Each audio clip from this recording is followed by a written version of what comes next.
Alright, mulamusizaako banyabali bassebo mwenna buli omu gy'osinze okola akatambi kano kansubire nti oli bulungi gye baliko gy'otuusaako engalo lange nze ekipayopayo okuba ntwogera ebigambo kawungezi kanako olwaleero olunaku lwa bbalaza ennaku z'omwezi 3 ez'omwezi ogw'Okwakumi mu mwaka 2025 kansubire nti muli bulungi ddoboozi lya kimpowooza ennyo bya nnaku bya kunyolwa naye nga tetulina okutambulirawo nga mukimanyi ffenna tukeesa lukya nga nkoko ya muhoozi Kanyarugaba kubanga emutamivu okukyalo olufumo olwo nalukyusa olw'ensonga lugamba nti nkeesa lukya nga nkoko ya mutamivu nga te ffenna tukimanyi nti omutamivu asinga mu Uganda bamuyita muhoozi Kanyarugaba ensonga lwaki nalutuusa ne ŋŋamba nti nkeesa lukya nga nkoko ya muhoozi Kanyarugaba kale nzize ekipayopayo twogera ebigambo biri bye ngenda okwogera olwaleero n'olw'ensonga eyo sikola nsobi nsooka babuuzaako mwenda buli mujja wawangaalira kansubire nti muli bulungi mu mbeera bonna gyalimu kuba mmanyi buli omu ali mu mbeera eyiye mbalamusizaako mwenda abali mu America buli kibuga n'essaza abali mu Canada bwe mutyo abali Bungereza bwe mutyo abali ku Semazinga Bulaya mbalamusizaako ku Semazinga Asia mbalamusizaako abali ku Semazinga Middle East mbalamusizaako Semazinga Africa mbalamusizaako ne wafa mu Uganda mbalamusizaako buli kitundu kyonna ky'osinziramu okulaba akatambi kano mu Mamboka mu Maserengeta mu bukiikaddyo mu bukiikakkono saako ne Masekati mu Buganda kansubire nti muli bulungi mujje baliko gye mutuusaako engalo nfundikira mbuuza ku bantu b'entebe mukono wa kiso naye kansubire nti mwena muli bulungi abali maka gammwe abali ku TV abali ku simu zammwe abali mu bibanda abali mu saaluuni abali buwamu kansubire nti muli bulungi mwebale kuba nti mubeerayo mbeera ya kinyiika gubi bwetyo ne tujja tutambulirawo kale nkusaba ontambuliza akatambi kano ka sharing mu ngeri yonna esoboka tusobole okuba nga tutambuza obubaka buno bw'olwaleero butuuke ku buli muntu yenna ali mu Uganda nsaba ontambuliza akatambi kano olina option y'abantu 10 sharingirako mwenda akamu akasigaza okateeka ku account wa page omuntu atalina muguukiro ba access ku page eno asobola okuba nga alabirako ne tuba tusobola okusasanya information bwe tutyo mu ngeri yonna esoboka nga bweri alright nsaba opite president wa Rwanda Kyagulanyi Ssentamu abereka akatambi kano manya alemu kutambula abaka ba parliament bonna nsaba opite abaana ba struggle mwenna abakola struggle kansubire nti muli bulungi mwebaleko kubeerako nakola mirimu egyo nsaba opite ba community bannaffe bonna nsaba opite CMI ESO ne ISO Nyando Yosoferi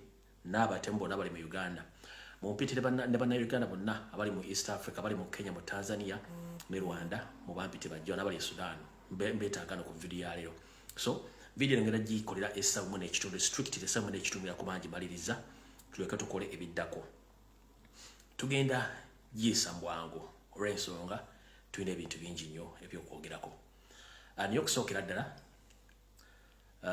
kitalo nnyo ddala mukyala wa comrade munaffe Kibalama John Bosco eyawambibwa mu 2019 omukyala ono kigambibwa asangiddwa mu nnyumba ye mu kinaabiro nga omukka gwamuwedde mudda naye okusinziira ku reliable sources zenfunyeeko kyandibanga kirimu omukono muwanvu lwakuba nti bakyanoonya information etuufu kiki ekiviiriddeko omukyala ono okusangibwa ng'akoze eki ng'afudde mukimanyi bulungi nti omukyala ono yayimirirayo nnyo ku lwa bbaawe oluvannyuma lwa bbaawe okujja okwesimba mu Busiro ate bamugamba nti ajja kwesimba lwakubeera amasimu ekyavamu ne bamuwamba ne tumubanja prime minister nabbanja n'abizanyiramu nti bamukwata era amanyi gyali bwe bagenda mububanja n'atandika okwekandagga n'okutuusa olwatero tulaba nkuku Kibalama amawulire agamu gatuga nzige nafulumya gagamba Kibalama mufu nzige nafulumya ga Kibalama mufu ag'omwami oli Ddamulira oweewa Kiseka market gagamba Ddamulira gyali Ddamulira yagibwamu amaaso bampakulamu amaaso so tebasobola kujja Ddamulira nga talina amaaso ate nga bamukwata alina amaaso kanziremu statement zino bbiri kitalo nnyo ddala mukyala Monica Kibalama mukyala w'omuwambe eyabuzibwawo Kibalama John Bosco asangiddwa mu maka ge mu kinaabiro ng'afudde baneiba bamulabye wabula ekineewunyisiza tewaliwo mwana tewawaali wa Luganda baneiba bamusanze ng'afudde ng'ennyumba nzigule nga ali mu kibensani naye ekibensani kino ate ng'abikkiddwako engeri ya duve oba engeri ya bed cover kugamba tebitegereka naye nga bw'otunula engeri gy'abadde alimu kirabika oli yamugwikiriza bugwikiriza n'amunyiga kirabika oli yamugwikiriza bugwikiriza n'akola ki n'amunyiga kale kitalo nnyo ddala mwoyo gw'omugenzi mukama guwummuza emirembe naye nga Uganda gye tuyitamu abakyaliisa ebijanjala empiso abatamanyi kye tulimu jobe nakoze video ne mbagamba nti gwe comrade nga tomanyi Museveni gwe tulwanyisa ngira tomanyi kye tulwanyisa wandibadde owumuza omutwe gwo n'okola programu endala zitejja kuleeta abantu buzibu nze programu zenkola nzimanyi era nziruddeko ebbanga bwe mba njogedde ekintu mba na information yakyo gwe kola programu z'osobola okukola tolingiriza yange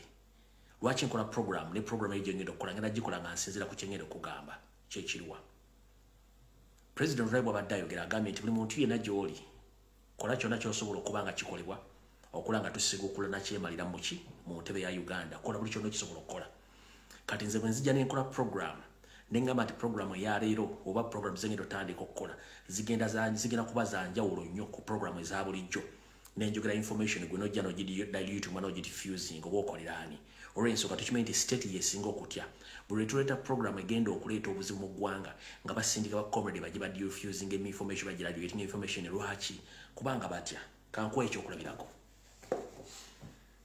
tugenze mu maaso programu zengenda okukola okutandika n'olwayo nsonga lwaki nti nze mu ntandikwa omwaka ogwasooka namanya message ya president yakuga nti oba oyagala okuvuma oba okuwemula olina ekintu kyonna kyoyagala okukola nga tekigenda ku terms and conditions z'ekibiina jako enkofira national platform jako ebyambalo bya national platform gw'okola ekyokola ku lw'eggwanga lyo era abadde baza bangobera ebbanga lyonna ekyo ekyambalo nakivaamu n'enkofira nenzijjako n'enkola ebyange nga nze ku lw'eggwanga lyange so kati information gyempisa ngiisa nga nze concerned citizen sigiyisa nti ngiisa oba ngikolera n'okuba ngikolera ggwanga lyange ompulya bulungi nnyo so saagala ojje ku information gyenkoze gwoba oyambadde ekibambalo kya national platform oyambadde ekofira national platform it's upon you not me olira nze nkola ku lw'eggwanga era information gyengenda okufulumya okutandika n'olwalo egenda kuba ndala mu lwaki kankugambe ffe tulina obulumi ku lw'eggwanga lyaffe wate tujja kusiika binyeebwa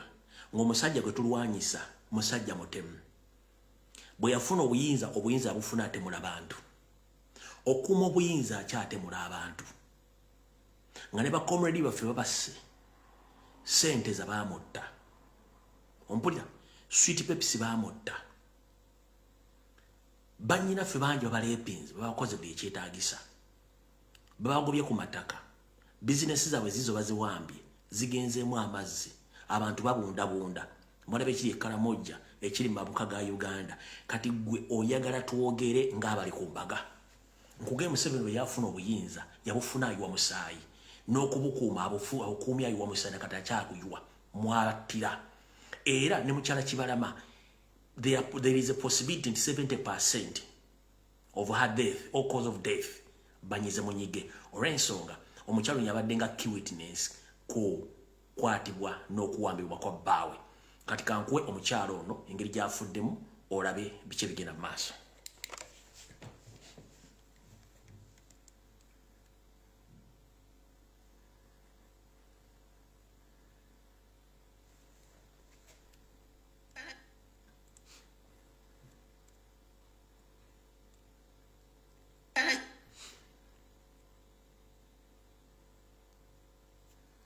bwate bamusanze mu makage ng'afudde ne kyenjagala osooka olabe njagala osooka otunula video eno okole photographic interpretation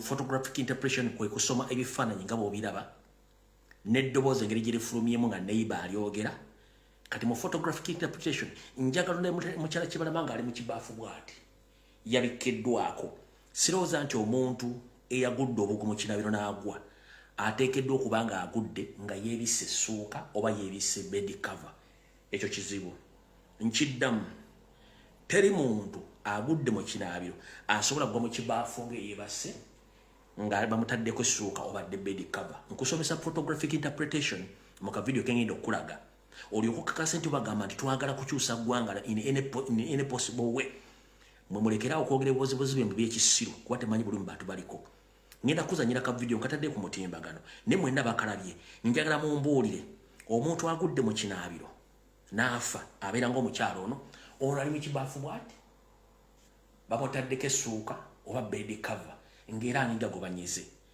tewaliwo mwana bantu bulabe mulabye kati njagala olabe video eno naawe okole okunyonyola kuko olyoka olabe Kibalama ono wa people power bawe yabula uyu yali mu kinaabiro ng'afudde baba muzuula kati wane seeta uyu afudde nkyala Kibalama bambi uyu mu kinaabiro gw'omuntu gola mu benseni eyo ng'aliko omulaba ng'aliko bed cover ziizo ng'ate abadde agenza abali mu kinaabiro uyu yeebase naye atali amubisa essuuka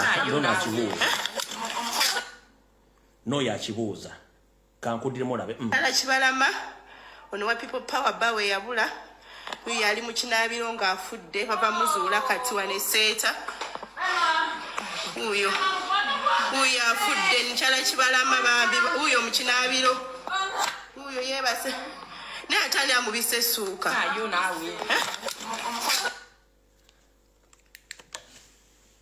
kati bwe tujja ntukola program ne twogera strategies empya ezitagisa okukolebwa omuntu eyita comrade yaga nti eyo program mbi fe tuli ba mirembe kubanga tamanyi talina bulumi omuntu yena tayitako mu stroke yasookera ddala nga bassa abaana batomera babasiba nga ne bakomere bali mumakomera mwegendereze nnyo abantu ajja ku social media nga boogera ebigambo nti bacomrade one nazze ne ngamba nti buli muntu mu bulamu bwetaaga ekibiriiti gwegula ekibiriiti kyosirike nkiddamu gwegula ekibiriiti kyosirike va ku bwogezi kubanga babeerangawo wonna munnayuganda woligula ekibiriiti kyokole ki osirike eyo programu nagitandise era programu etambula bulungi nnyo gwe munnayuganda wonna woligula ekibiriiti kyokole ki osirike byo nazze ne mbagamba nti atakulekera nawe tomulekera ennyanja ekuttoomera nembagamba wano wetulaga embeera mbi Museveni atukola ebintu yaluza tosobola bimukola nembagamba gwe wenna munnayuganda asobola ng'ogenda kulaliza era ne bakuwa t-shirt ya yero ogiterekwe obeere nayo ogitereke time ejja kujja ngenda babuulira lwaki mulina okubeera neki mugenda okubeera neki ne uniform ezo era mugenda zikozesa ki as simple as that bw'owulira agamba nti ate ono yagambibwa no please mu ntalo z'ebyobufuzi naddala mu Africa ne mu nsi yonna tulina obukooli bwe tukozesa mu byobufuzi nga gwe tojja butegeera kubanga obwongo bukomaawo fe obwongo bwaffe bulowooza wala nnyo the reason that's why Museveni atufuze emyaka 4 nga ye anyumira normal politics kubanga abadde akola system ya divide and rule n'akozesa surgical operation gwe gy'otamanyi n'ekibwe nakyogera balaga nti Lumbuye ate ayagala kutama tuno mu system ya politics wa Museveni gw'olina omuzannyiramu yakozesa surgical operation akozesa system divide and rule nawe gwe muzannyo gw'olina omukubiramu nkugambye gwe funa t-shirt ya yero sirika gitereke olunaku lujja tutuuka nga olina ogyetaaga gwe gula ekibiriiti sirika toleekaana nabo gula ekibiriiti sirika oyita kubuuza togenda kikozesa ki olina stove ewwo olina essigiri ewwo onywa sigala weetaaga ekibiriiti weetaaga ekibiriiti kati gwe kugula ekibiriiti sirika funa t-shirt ya NRM sirika nayo mu mwezi gumu n'ekitundu okuva kati njabba buli ekitugenda okukozesa gundi t-shirt eyo as simple as that kino kye nayogedde ekyekibiriiti n'ekya t-shirt ya NRM kituuzizza abakulu mu gavumenti mu magye mu poliisi n'ebitongole ebikessi gwali okoze the information netuuza abakulu mu gavumenti anti ogamuli ba political analyst wali ogeddeko the message netuuza abanene mu gavumenti ombi okwerinda nga badiscussinga yabadde ategeeza ki bapulaninga ki kyekiddako tebatukubira mu mupiira gwaffe gwali okozeko the message netuuza abe byokwerinda kubanga nawe tumanyi kigenda kuddako tuli mu kaseera nga bwe tulwanyisa tamanyi kiddako ffe tumanyi ekiddako kalate gwe amanyi ekiddako ate n'olwana strategy ze baleeta oba okolerani president yakugambye olwaleero buli omu akozese kyasobola okukola mu buyinza bwe nga tujja ku gavumenti eyo tuleeta strategies ezigenda okuteekawo embeera ate gwagambwa ate eno esigenda gendayo buli omu kola kyosobola toyingira information yange toyingira strategies zange nawe leeta strategies zo nze nkofira national platform nagijjako nenzijjamu nengoza national platform why president oganda bwoba ogenda kukola ekintu nga tekiri ku mateeka na birago bya national platform zijjeemu okole ebibyo olira bulungi nnyo nenkwata amateeka n'ebiragiro nengakola era kati nkola bintu byange nenga biyamba ggwanga n'ekibiina kya national platform you copy that so kati gwaddeeyo ng'ogabyenjo no please gwe noonya strategy ezo nange strategy ezange nzikozesa bannayuganda bagenda zigula gula kibiriiti osirike funa informu ya NR mu t-shirt bagabaza bwerere osirike time is coming ojja kwetaga t-shirt eyo otugenda ogikosa tugimanyiwo ebyo bijja kukolewa kati amawole nga bawadde mukyala Kibalama afudde abasinga obunyi balete mumanyi mukyala mubadde mumanyi mwali mulabyeko yono wano mukyala Kibalama ngaakyali mulamu obweddembe passport ye kinewuunyisa ate essaawa eno kubayo ne bagamba nti tetuwabangako tetulina bye twalaga biraga nti abantu baffe baabuzibwawo nawaayo referensi zonna nagenda mu bifo ebyenjawulo nga ngenda mpaaba okubuzibwawo kw'omwami wange nagenda ku CMIna naripootinga ku poliisi we twasanga emmotoka nagenda ku CPS nagenda ekibuli kati kinewuunyisa era kinkwasa ennaku okulaba nti bagamba tetulina bukakafu bwonna era tetulina gye twawaaba nti abantu baffe baabuzibwawo nekinyiiza nze kennyini akatambi ke najja ku TV nga kerekodingi okungamba nti bo tebasobola kala teriyo mu nsi munaddala bakatambi kamwami Kibalama Bosco nga prime minister kutegeeza nti amulina era okuva olwo nafunye essuubi era paka kati nze nkyabanja mwami Kibalama era okuva ku mukyala Nabanja kimanyi nti mwami Kibalama gyali era akyali mulamu era asigala mu banja okuva olwo natandika okubanja gavumenti kuba mabega nali simanyi yeyavayo n'ayogera nti bamuyina n'ayogera n'emisango gye yazza nsaba mukyala Nabanja wamu ne gavumenti mutuyambe nabo abaana baffe bafuddeko be bayita taata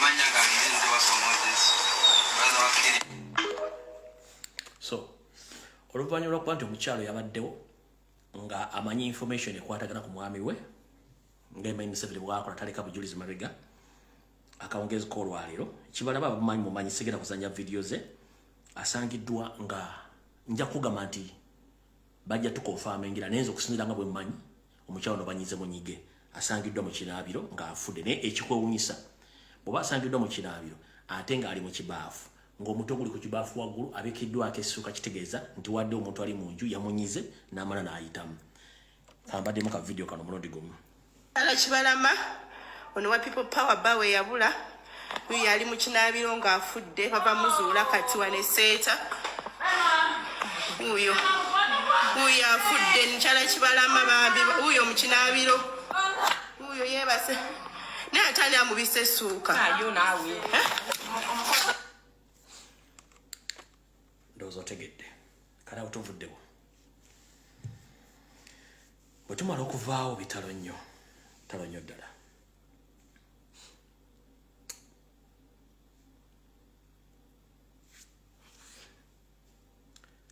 ndowooza mu nkola y'emu katusooke tugendeko e Tanzania tuleke tukome waffe mu Uganda bwe tugenda e Tanzania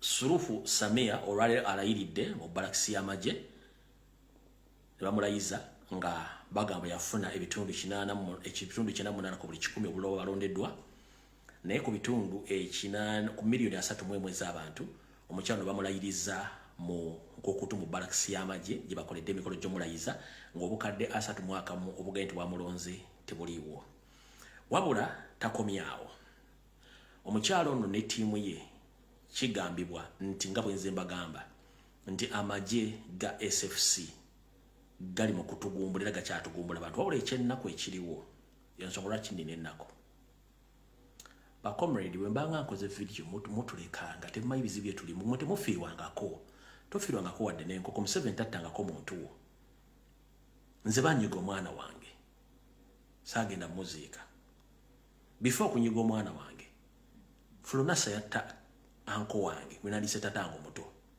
Kapteni Nsumba Fulunasa yamuttira ku Ntebe Road before kunyiga omwana wange basooka kunyiga taata wange muto Kapteni Nsumba bamuttira ku Ntebe Road abasajja ba Museveni ba Fulunasa kati boy bwe tuba tukola video musooka mutulekemu tulina ennaku wabefula nibanchuka ate nga mukolera state mutulekemu tofira nga ko wadde nenkoko mu struggle tufiriddwa abaana no mu struggle ne baleka family zaabwe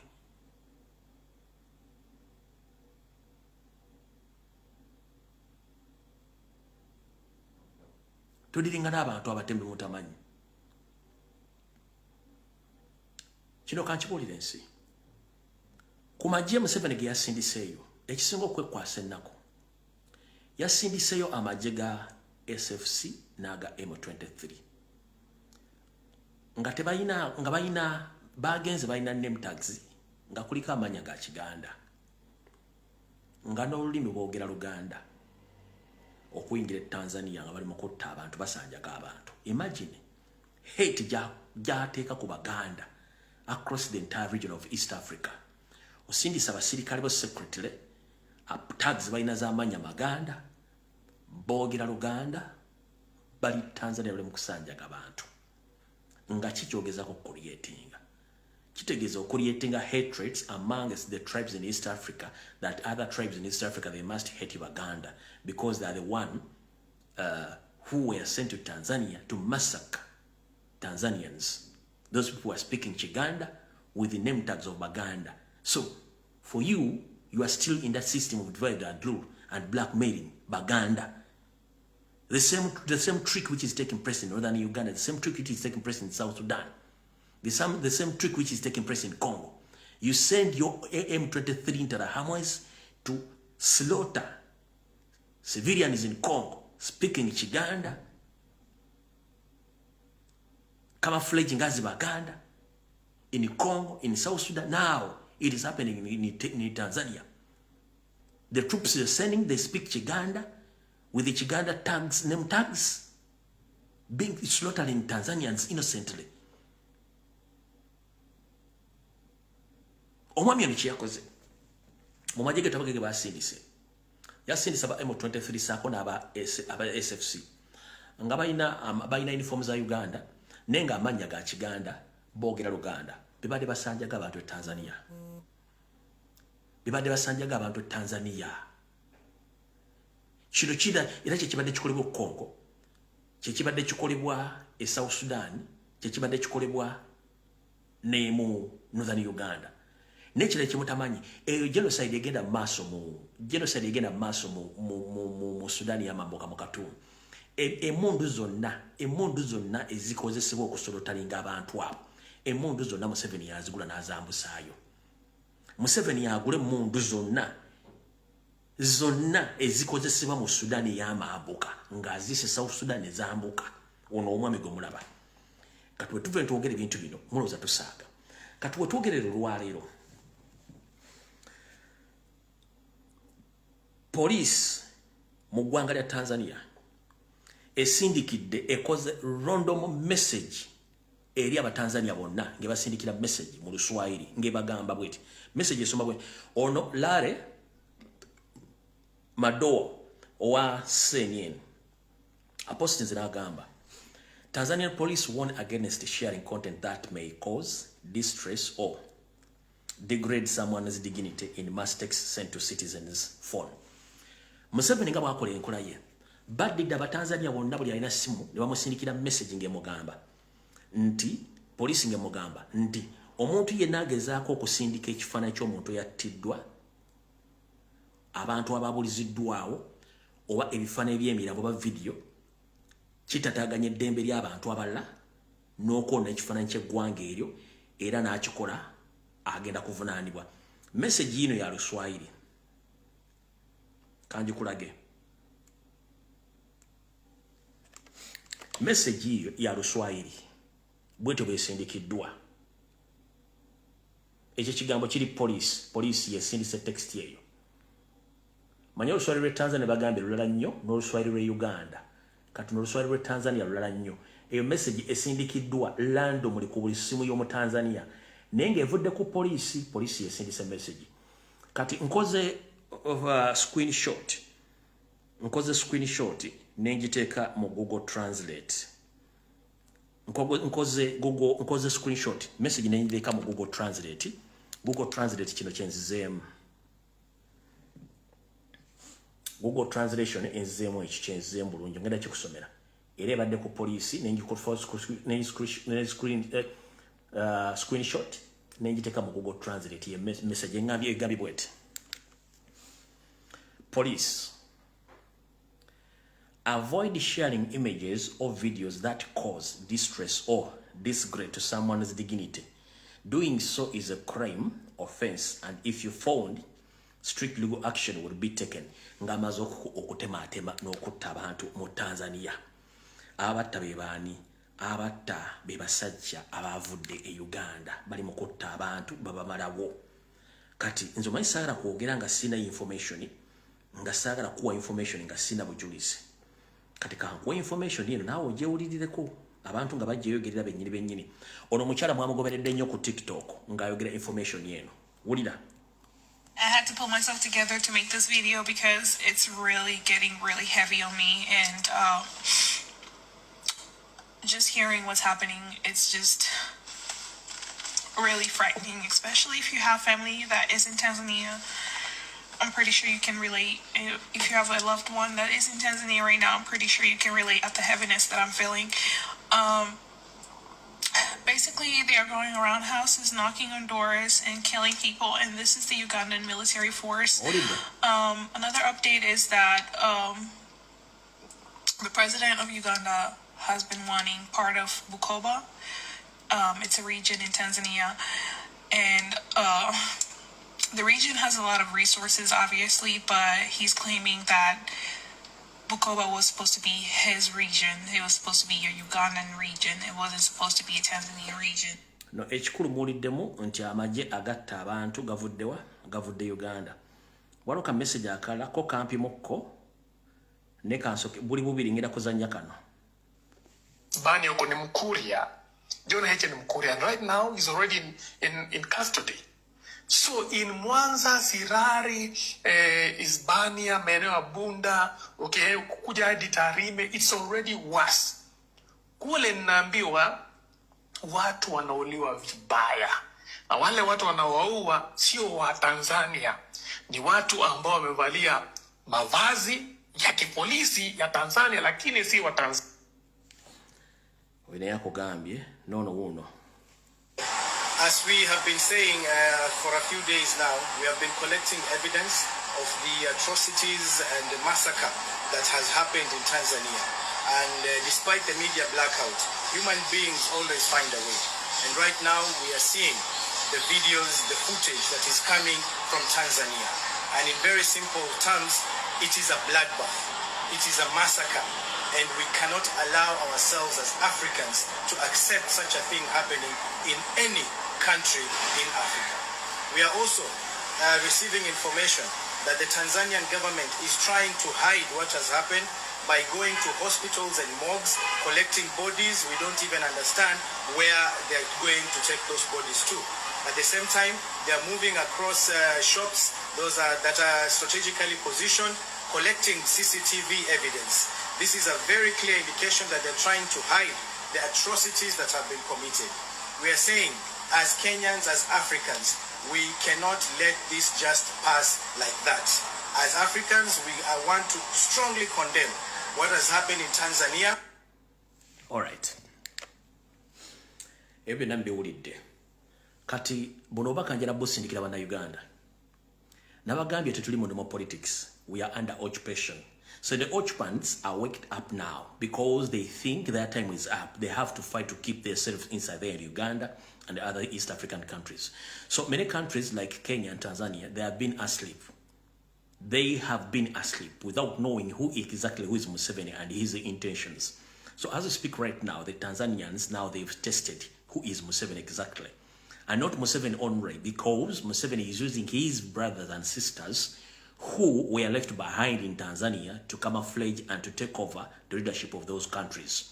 So now it's high time Tanzanians, Kenyans to wake up before it's too late, because these people, they are trying to build their kingdom within the East Africa by planting their own people in those governments, in those countries to take over power. Right now, whatever is happening in Tanzania, it's not all about that Tanzania against Tanzanians. No, it's all about Museveni and his agents of Rwanda Tutsi origin who are now fighting to take over Tanzania, and Kenya the same. In Uganda, we are fighting occupation as you play for us, and we think we can defeat him, but other countries, they haven't known who is Museveni exactly and what he does. So that is exactly what is taking place. Every day people have been asking themselves that what happened in Rwanda, who was the masterminder, what happened in Congo, who was the masterminder, what is happening in South Sudan, who was the masterminder, what is happening in the Sudan, in the north, the Khartoum, Sudan, Khartoum, who is the masterminder is Museveni. What happened in Luwero is Museveni, and exactly what is taking place in Uganda on daily basis is Museveni, because for them they are good at killing. They don't negotiate with anyone. Their negotiation is to remove their enemy, whom they think that is the enemy against their plans. They'll just assassinate you.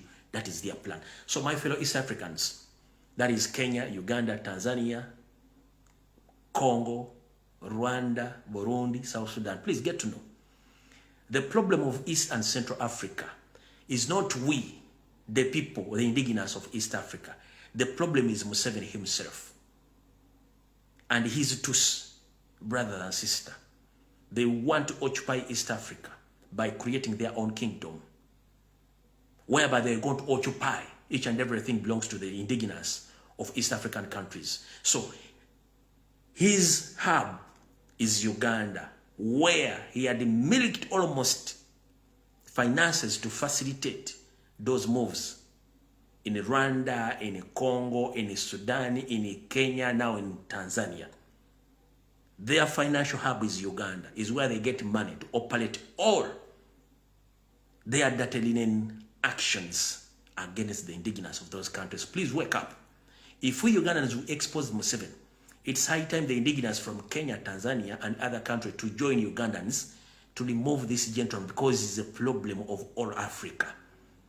We are talking about East Africa, but already shifted from Central Africa, is moving closely to Southern Africa, according to their plan.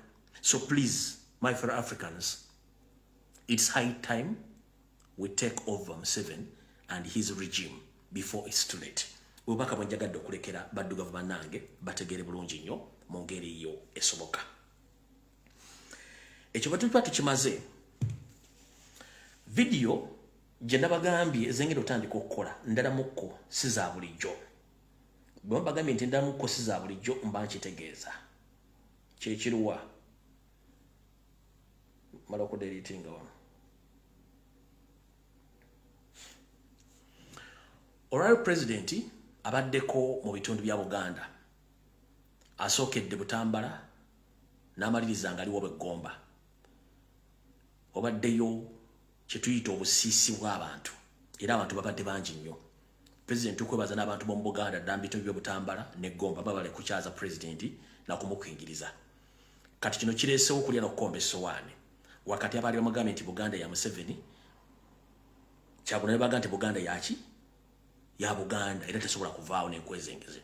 Kati kino kireese okulya n'okukomba essowaani mubadde beeyita bebitiibwa emmengo n'abadde batambuza ekiboozi kya Obote kati bibakalidde ku mumwa. Ekigenda okuddako mugenda bawulira nga basala mugambo. N'ekyo si kyekikulu, ekikulu kyekirwa. Buli munnayuganda era kikkakatako essaawa zino zitugendamu. Tetuli mu politics wa bulijjo, tuli mu politics wa kwenunula. Tuli mu protest vote naye nga tuli mu politics wa kwenunula.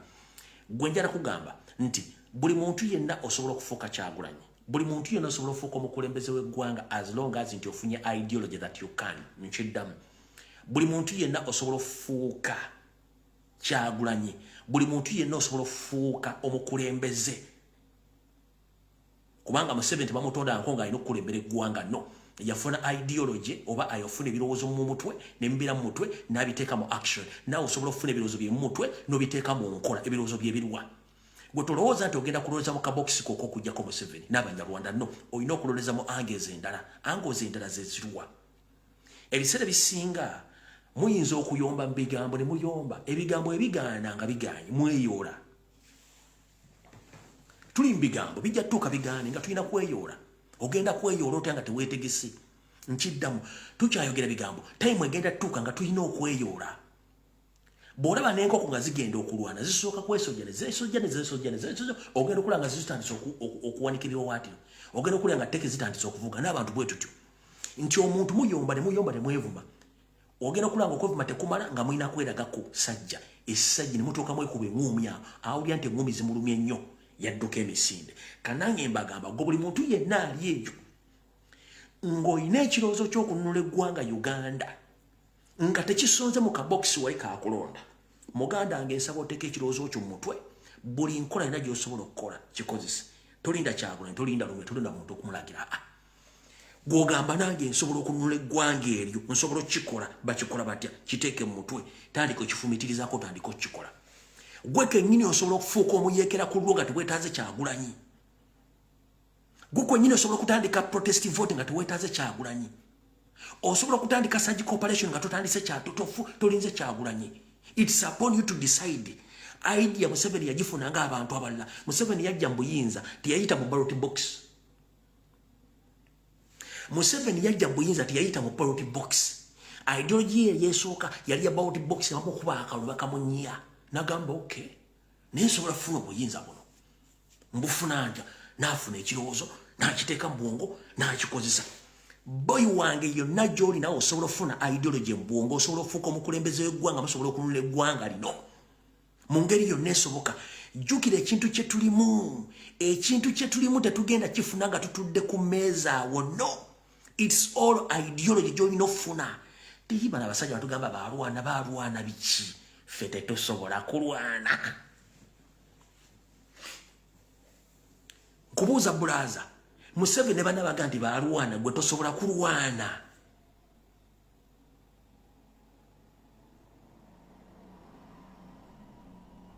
Museveni baamukuba akalulu yafuna 1% naye ng'alina ekirowoozo ekifuga eggwanga eryo n'agamba no waliwo enkola endala n'akwata enkola endala eyo.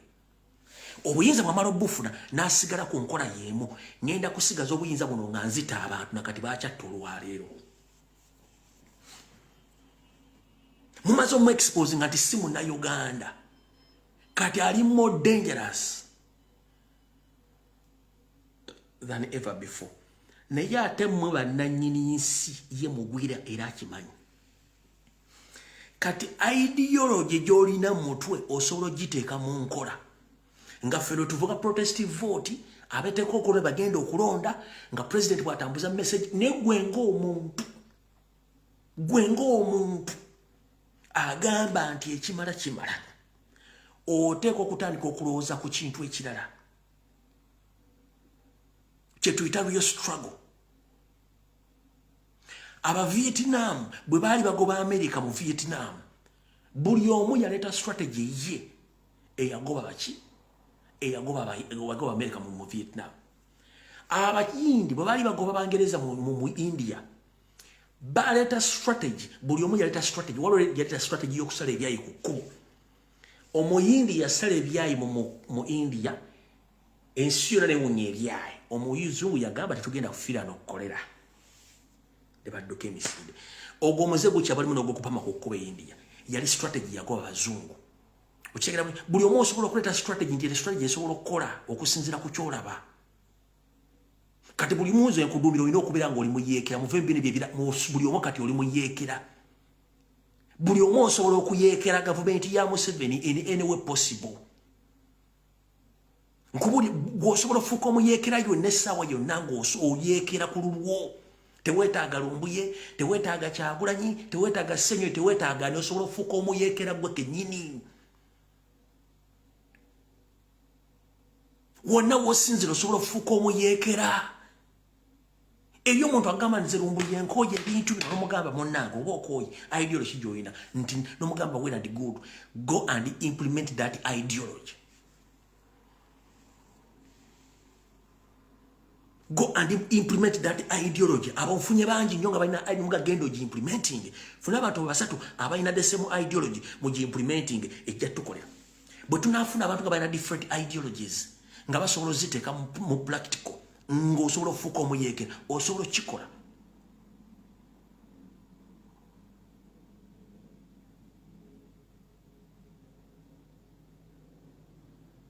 Waliwo ali mu kuseka mbu India kyenjogedde tekiriyo. Genda okinoonya it's on record nakati abayindi bakyapama ku kkuba bamu kali kaabasigalamu. Yali strategy bapamira India yonna bagipamamu ebyayi bagisalamu ebyayi. ebyali bisukka okuwunya abazungu bagamba tujja kufiirawo ne badduka.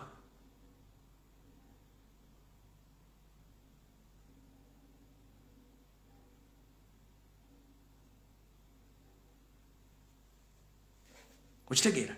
So eyo message njagala gikutegeeza ogitegeere bulungi kukke mu bwongo. Lwaki nkugamba ebigambo bino? Njagala ompulirize bulungi nnyo.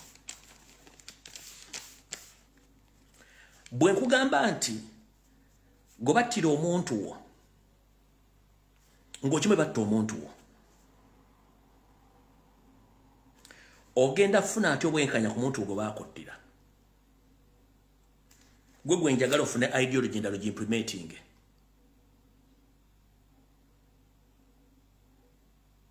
Ompulira bulungi nnyo. Gwe baatwalako ettaka lyo nolema ofuna justice, olina ofuna ideology endala naye ogiimplementing. Ompulira bulungi nnyo. Gwe baayokera bizinensi ye ne bizinensi yo neegendamu amazzi, obunyiivu obugatte ofune ideology ogiimplementing ng'egenda kuyamba kujjako Museveni n'abantu abalala. Ideology yeemu waliwo abantu abali mu comfort zone. Ne mu nsi yonna ababeera mu comfort zone gye bali, naye waliwo embeera ebaleetera okubajja mu comfort zone. Bibaani mubafuule uncomfortable. Nkiddamu abantu bangi beefula nti bali comfortable bali, but mu strategy z'olina okukola mulina okumakinga sure nga abantu bano bali mu comfort zone mubafuula uncomfortable. Baveeyo abasuuzi bali mu comfort zone. Mukama n'abaleetera ekyajabu bavudde mu comfort zone, they can speak now as if ntubadde tebalaba. So strategy zino zege nti omuntu obanga ali comfortable mu Uganda mufune strategy ezibafuula uncomfortable bajje mu struggle. Nkiddamu kati Museveni yajja mu buyinza ng'akozesa strategy etali ya kalulu. Era Museveni teyajjanga mununuzi. Museveni came as a terrorist wadde yeeyita rebel. Nkiddamu gwe comrade, Museveni teyajjanga freedom fighter. Museveni yajjanga terrorist wadde yakifuula nti yali rebel. Go and check the history of Fronasa. The history of Fronasa, that is a terrorist group which formed by Museveni after he nicknamed himself as a rebel. Which rebel group was NRA, which turned to be NRA. Which rebel group was NRA, National Resistance Army. Later changed to National Resistance Movement right now. Bagenda bakyusa bukyusa. Kati muganda wange, bwabanga Museveni terrorist yasobola okukolesa obutujju bwe n'atwala obuyinza abulemeddemu ng'akozesa butujju, ng'osuubidde bw'otaamenke osuubidde nti ogenda kukolawo ekyenjawulo. Jjukira betwagala okumenkera bano abantu si bannansi bakimanyi era essala basobola okudduka. Muganda wange nkugambye nti obuyinza Museveni bw'alina yabufunanga butujju. Gwe ki ekikulooleza mu bwomenka kimenya mateeka? Nkubuuza. Museveni yajja mu Uganda nga mutujju okutandika Fronasa. Bw'amala okufuuka omutujju n'ateekawo ekibiina ky'abayekera ekiyitibwa NRA ne kitta abantu. Bw'awangula nakifuula National Resistance Movement. Kati ekiriwo nakyo kikyatta abantu. Era obuyinza tayagala buta. Gwe yala kuŋŋamba nti ffe abalina ideology nga tuli bakyamu nnyo okusinga Museveni eyali omutujju nakati akyali mutujju. Nkubuuza, Museveni is a terrorist. He was and is still a terrorist. So how do we deal with a terrorist?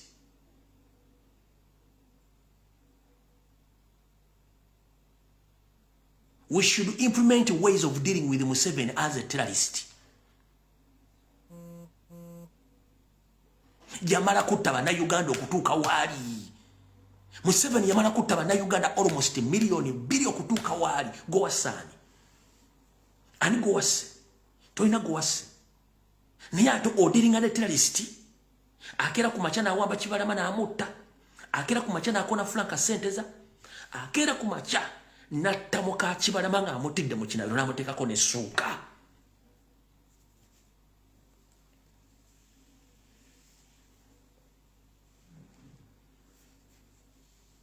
Akeera ku makya n'aseetinga kkoni n'asala abantu. Akeera ku makya n'asenda ennyumba yo. Akera ku machana akwata sente za government nazitwala zimba basomere Tanzania. Akera ku machana akwata sente nagula mu mundu nizigende South Sudan zitta abantu. Akera ku machana akwata sente obumbire bugenda bwe Kongo bukole engudo ne batakole wadde mitazi 10 ezengudo ne bateekayo obutujjo okutaba Kongo nga abatabogera manya bogera mu Luganda nga kicha creatingira esawa zino yakutte sente n'abasajja n'abatwale Tanzania bali okusala abana abatanzira basala emiramo bajjo bagiziika boza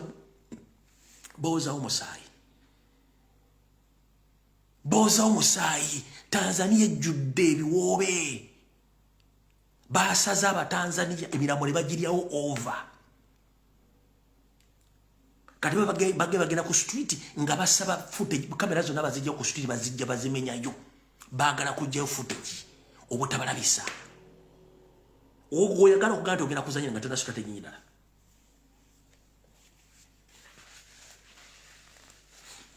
Lita Nabo Kenya bamutomere motoka ya polisi yatomera Lita Nabo Kenya ne bamala ne basala kamera ne bazijja ko footage Lita Nabo Kenya yafunye obwenkanya sente za yafunye obwenkanya bakuba sweet Pepsi emigo musajja watto ne gulinize za muri musayini zimuvamo sweet Pepsi na afa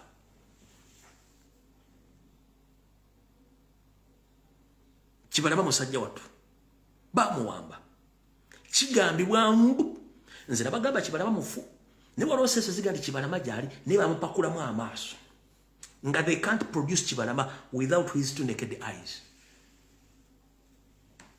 The same applies ku Damulira gobaje wa Kiseka ne kigamba nti bamujjamu amaaso tebasobola muleeta mu public kumula ego bakwatanga alina amaaso bamuze mu public atalina amaaso. These are the people we are dealing with. No kwato mwana muno no muyiwa kamula li mu mbugo. No kwato mwana omulepinga no musiyaga.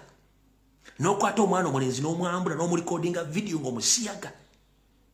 Mukimanyi nti bakomedi bonna abasinga bawambi state ina videos nga basiyaga babajjemu engoye nga bazikozesanga tu okubalwanyisa mu struggle gye tulimu.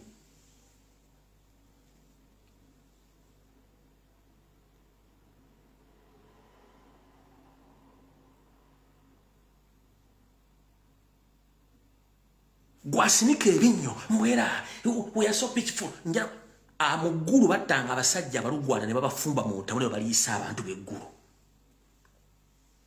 no kwato omwana wa muno no mulisa no mufumba no mulisa muntu munne ne batakomaawo ne bajja ku kyo ne bazinga ke ekyalo buli mukazi yenna omukulu ne bamwambula n'abaana baabo bawala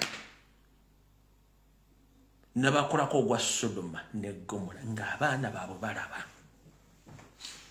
Gwokimanyi kitegeeza omusajja najja n'akwata maama wo n'amugjamu engoye gw'omwana omuwala ng'olaba n'akalakata nnyoko ng'olaba. Ne bamala okukalakata nnyoko naawe ne bakugjamu engoye ne bakalakata nga nnyoko alaba. Zino si horror movies, bino biri mu reality.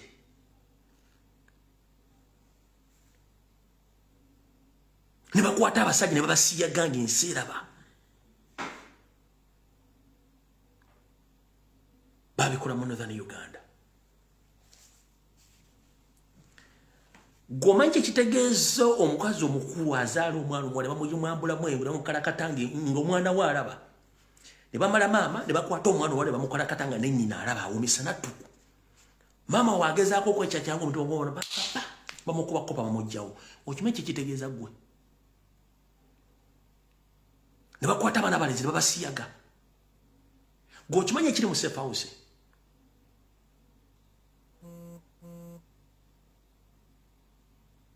Omanyi ekibira mu safe house.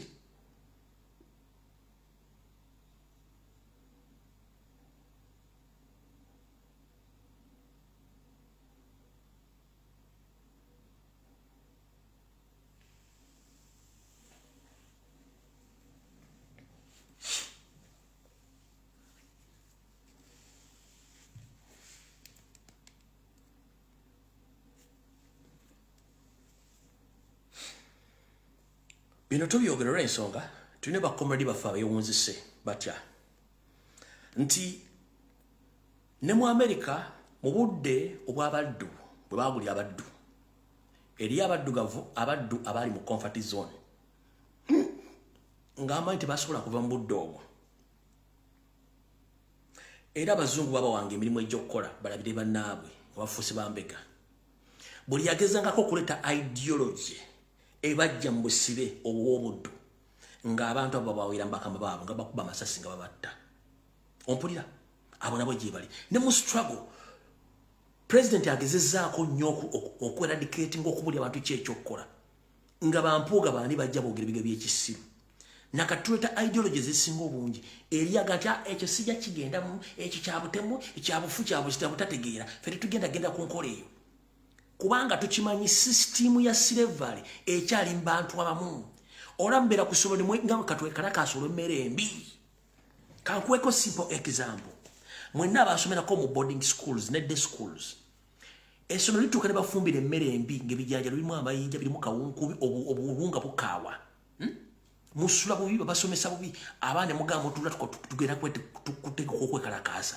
ne mutuula bulungi ne mutandika tugenda kwekalakaasa saabwe ziti muba temunneekalakaasa headmaster ne poliisi nga basazeeko nti mugenda kwekalakaasa twategedde okitegera bulungi nnyo nga babawaddewe bantu abadde mu meeting yammwe kati bwe banga mu masomero gyebiri ne mu politics mwebiri ne mu slavery byalimu naye kyatwala obuvumu eri abantu abakola obuvumu okulanga balonda bannaabwe mu busibe waliwo omukyalo ono bamuyita tapman omukyalo oyo mulaba kino kyekifaananyi kye origino bamuyita tapman oyo mukyala bukyala tapman genda ku YouTube genda ku Wikipedia genda ku Google oteekemu omukyala gwe bayita tapman mukyala bukyala ono tapman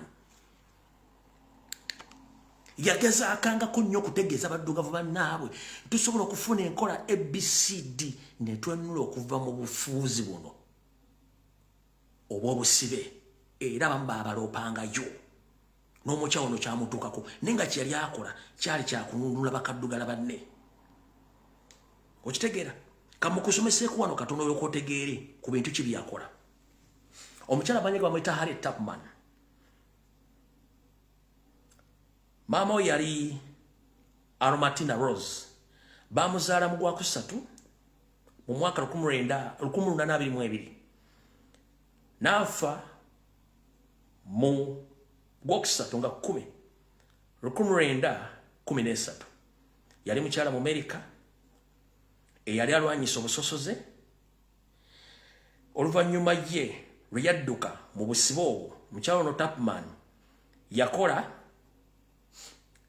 yakola enteekateeka za mirundi 13 okujja banne mu busibe okusingira ddala kikola nnyo okununula banne baali 7 omwali ne famire kennyini n'emikwano gye ng'akosa network n'amagezi ge Katonda ge gamuwa okujja baganda be n'emikwano gye mu busibe obwo obwaba abasibe n'abazungu n'abateeka mu safe house ez'enjawulo era n'akola underground okuba nti yadiringa n'abasajja abo n'atandika ne civil war era gwe yabeeramu okuba nti yakola emirimu egy'enjawulo n'okuba nga yabega abasajja abo n'abakazi mpaka lwe yatuuka okuba nga anunula baganda be kankikunyumire mu luzungu olyoka okitegeere mwabawakana muwakana olw'okuba ne Tubman ono bulaba firimu ye oba hisitole ye era bwe yaleetanga ideologies ezinunula banne eri abagati ffe tetujja genda eyo genda ne Museveni kennyini kino kankikugambe Museveni kennyini nga yaleeta ideology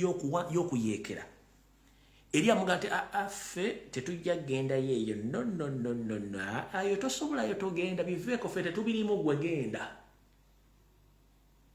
baamugamba banne Museveni bw'atandika ekintu ne kikwatayo then bennyini bamuyungamu nga tabayise ne Tubman bwe yagezangako bowa ideology baamulyangamu olukwe ye n'asigala ng'agenda ku kintu ekyo mpaka lwe yakikola abamuyungako lwali bamuyungako kati nakino kye tugamba nti tulina okukyusa puroguramu ne tukola ekintu ekirala eri abaga nti ekyo tekijja kukola ate ekyo kyabulabe no gwe sirika tokigenderako sirika eri abagenda okigenderako bwe kiraba kimaze okukwatayo then you rejoin later but right now we are creating and looking for more ideologies how to unload Museveni from where he sits or where he sleeps in Uganda.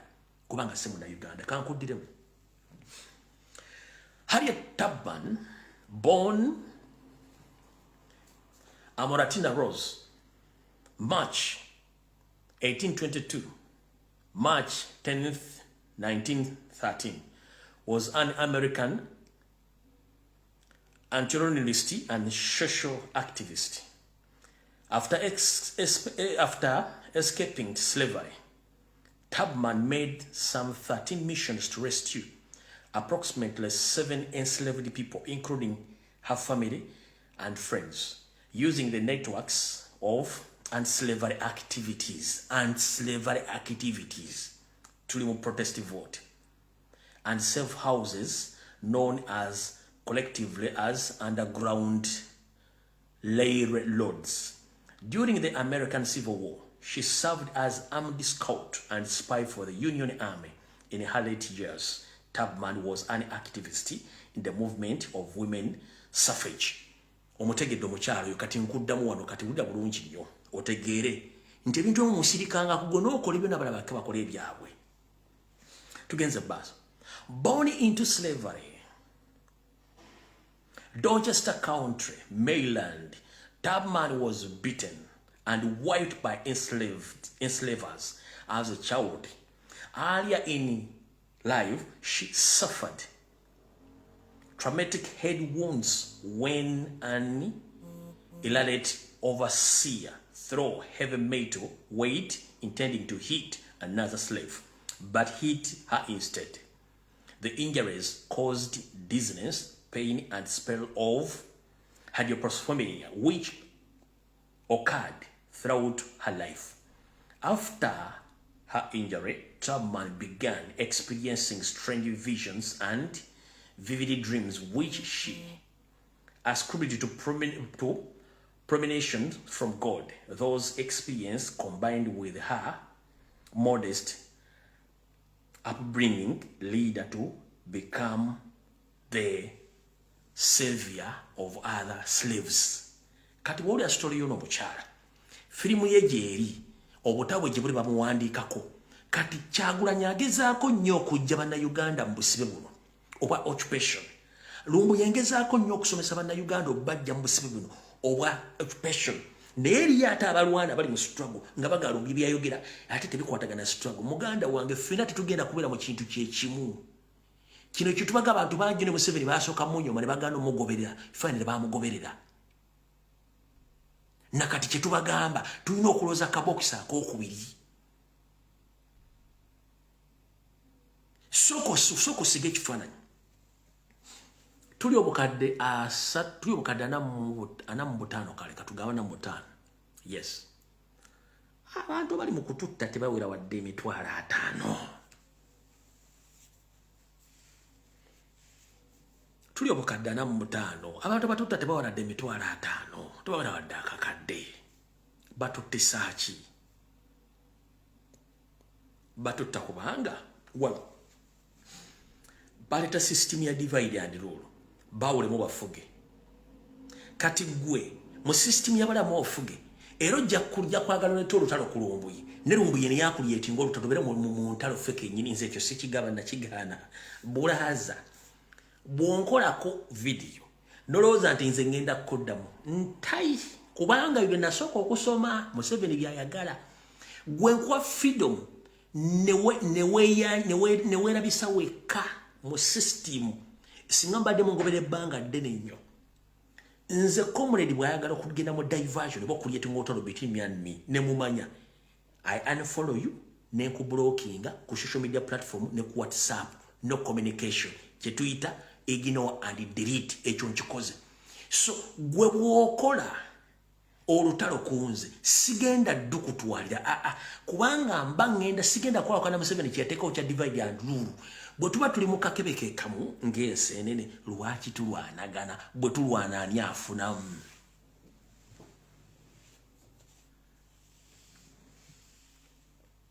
Kati goba tewasoma system ya Museveni and divide and rule n'otagitegeera ogamba otya mbu oli wankyukakyuka, ogamba otya mbu oli analyst, ogamba otya mbu oli blogger atasobola kukozesa bwongo bugati. Lumbuye byeyogedde bikuba Museveni bikuba NRM. atenze nyingirira mu luddawo bikwata mu bikwate mu mbankolera ani bwe ntandika otalo kulumbuye mbankolera ani era singa tabalumbuye ngenda dutandika bwanziriza tugenda komawa ani abafunamu kati nze kyennakola nawandika akagambo ignore and delete gwe tandika olutalo ngenda dukulekera bulungi nnyo bw'ona otuuka olwagala odukomya nga olukomya nze siri ku budde bwa divide and rule kyennasooka okukola kiri kintu eki ignore and delete system ya divide and rule gye nagisomamu ngimanyi kubanga the more we keep on fighting each other Museveni yafunamu so nze sina budde genda mu ntalo na comrade olwa system ya divide and rule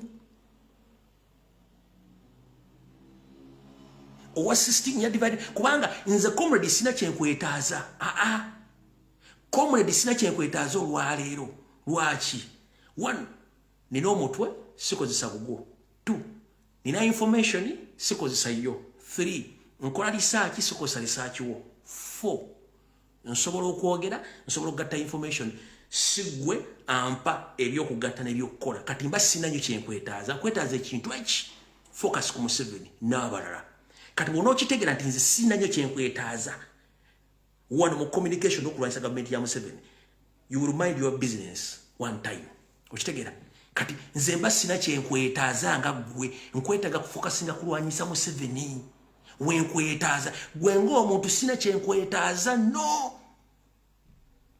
nkwetaaza kimu mundu kitunza wa Museveni kyenkwetaaza ne bw'odda ate osobolete entalo president tuba tumuggyako amaanyi tuba tumuggyako focus tuba tugijjako focus tuba tuwadde omulaba amaanyi mu system ya divide and rule yensonga lwaki gwe tolaba tosobola kutula ku manti ensenene zino lwaki bazikwata zibira mu kacupa zirwana kubanga zirwanira space wante tuliwo mu kulwanyisa space tulwanyisa mulago bayita Museveni ekyo mumuna akimanya mu kiteeka mu bwongo buli omu ojja kunoonyanga ku information ojanalizinge olabise mpaka abantu banaafuna information etuufu ne buli lwonoddanga ate okuliyetinga diversion within muffe kitegeeza oba okuliyetinga Museveni space y'okukola diversion ne system ya divide and rule bye tutayagala ekyo njagadde bawa analysis yakyo okuva n'olwali mutegeere nti nze bw'ojja okuneerijjako kulwanyisa information yange gogenda okugwa mu bulabe sinze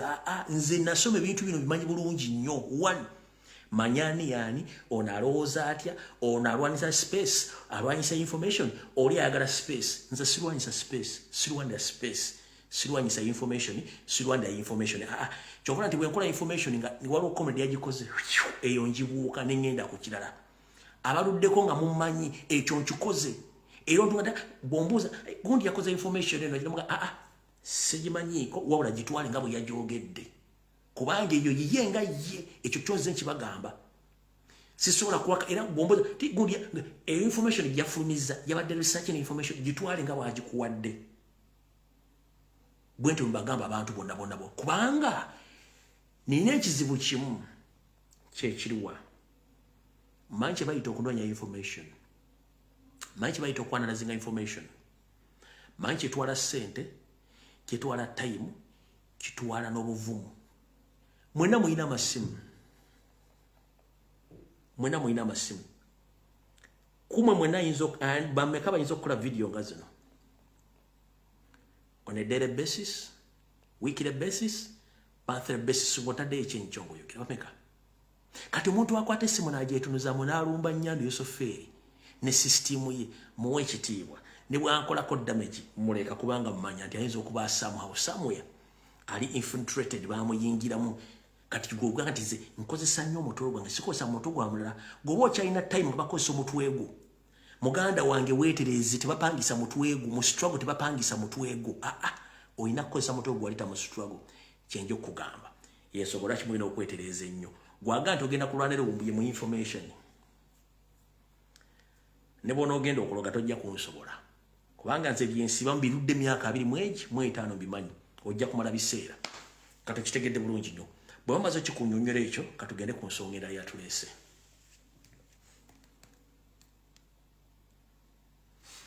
ekyomukyalo nkikusomesezza era okitegedde bulungi nnyo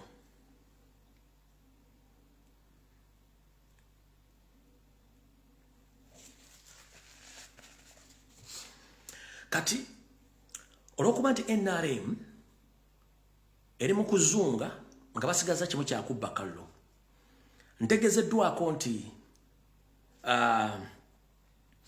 bwe bamaze okutegeera nti tubakubya akallo bakoze strategy nga gavumenti yakunganyiza bagirudi president ne bagirudi leaders bonna across the country ne batwala mu seminar nga bagenda ba facilitating sente bagende nga ku TV ku radio ku social media na buli wamu nga bakola ekintu kye tuyita propaganda blackmailing and defending NRM. So bolaba bayita ba intellectuals nga bali ku university top leadership abavubuka manya nti state yabataddemu sente one bataddemu billions eziwere ebbiri babataddemu seminar basoma nga message bagenda okusindika buli social media platform wa ku TV nga bali against national platform lwa Kyagulanyi Center nga ba defending Museveni. Meeting eno yabaddeyo era njagala kuwa ebimu ku bifaananyi ebyabaddeyo mu guild meeting eno kubanga nze sikuwa information desikwerako bifaananyi eyo guild meeting ey'abaana ba university mugira bulungi nnyo baba tutte yiyo bagiyita Uganda National Students Association Council of Guilds yiyo mwenna abamanyi abavubuka bano gye batuula babona babasinkanyiza bonna baba bakulembeze ku universities enjawulo eno project egenda kujja ku social media ku TV ku radio nga batandika okudisinga okublackmailinga nga badefendinga Museveni ne NRM nga baba Robert Kyagulanyi Center bonna baabo ne mofuta jinja mufuna kasita mbategeza ngo budde bukyali wano kalabika bulungi. Wait a minute. Bagita the Uganda National Students Association, Bagita Uganda National Students Association 35th Inter-Guild Council theme bebano wano babatadde mu warehouse ejo abasomeseza gye bagenda okukolera omulimu ogwo bala bulungi nnyo abagirdi president wa universities enjawulo ne council zaabwe gye bagenda okukolera emirimu egyo oluvannyuma lwaki bagenda kikola 1 babloga balemeddwa ba YouTuber balemeddwa opposition ya Museveni omuli PPF ADF DP Jema byonna byalemye nemmengo kennyini enali mu branch yalemeddwa kati badde balina okufuna abayita balandi friends babaleete babateeke mu system batandike okulumba Robert Kyagulanyi kati wonna wobasanga bantu obuuza sente bazibateeredde okuba nga bakola omulimu ogwo across TV ne radio station zebagenda okukolera ki zebagenda okuba nga mwebali bakola emirimu egyo kati olunaku olwaleero biri Tanzania kambi gym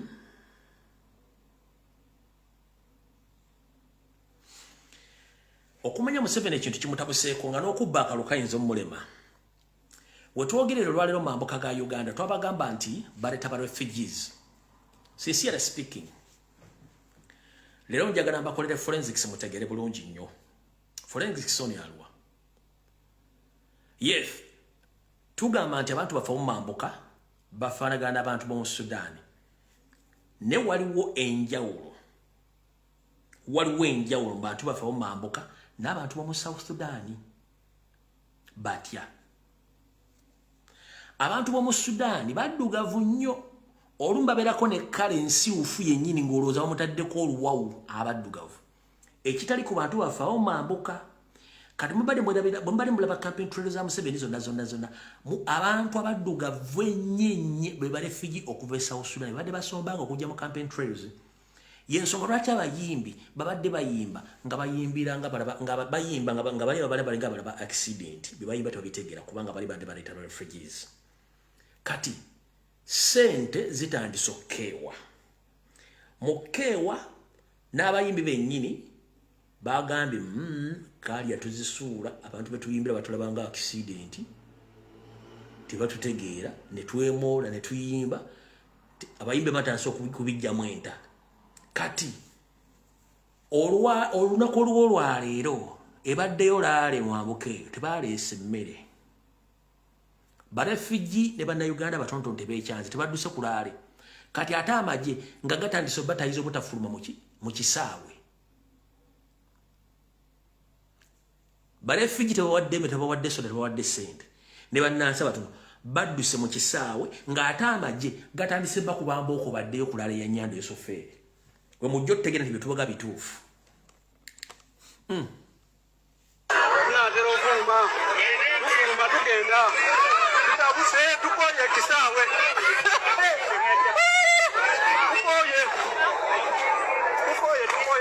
tukoye akatugende tunadanga pulezidenti tugende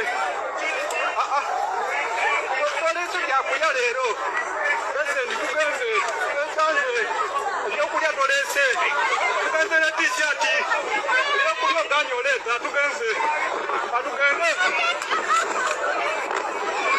pulezidenti ebyokulya biganye katumale kagenda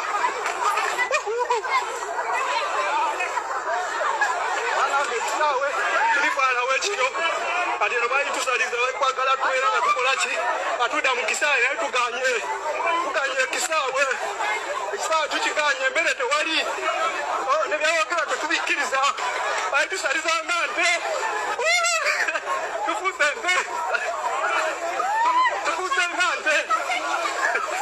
nga nte alange tiri mu kisaawe eno tufuuse nga nte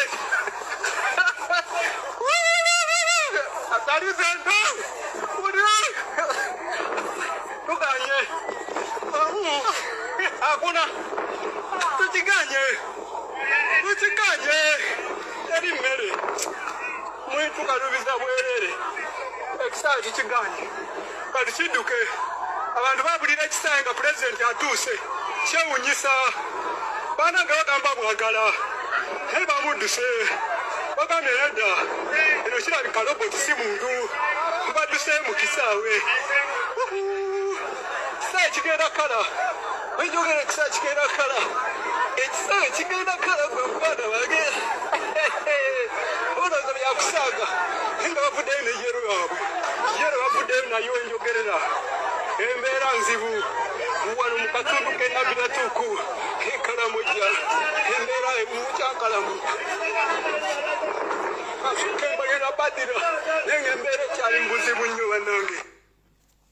Kati eno Kalamoja Kyagulanyi gyabadde n'akuba nga talina gwanywesezza ne kati ono correspondent omusasi waffe omusasi waffe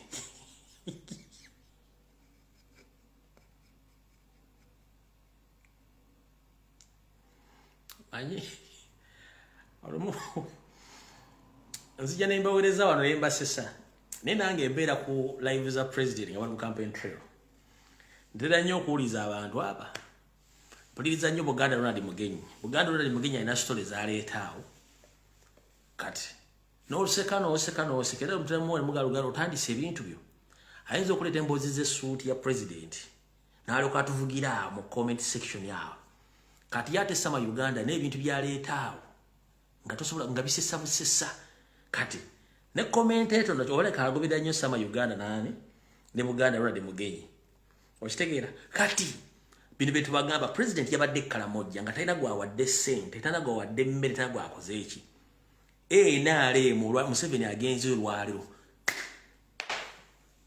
omusasi alabika alaba nnyo sama Uganda ne Comrade Ronald Mugenyi owa Ghetto TV line 1 muwulire bulungi nnyo mwinza ogalombo yalimba naatera okufuluma tugenda tutabuse tukoye kisaawe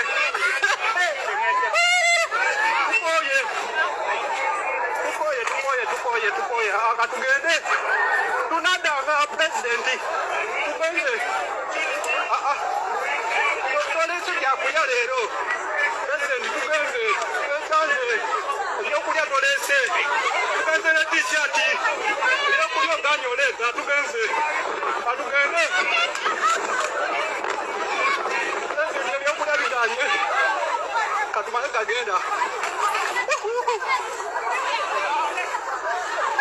anange kisaawe tulifaanawo ekiro kati eno bayitusaliza bakwagala tubeera nga tukola ki atudda mu kisaawe naye tuganye ekisaawe tukiganye emmere tewali nebyawogera tetubikkiriza bayitusaliza nga nte tufuuse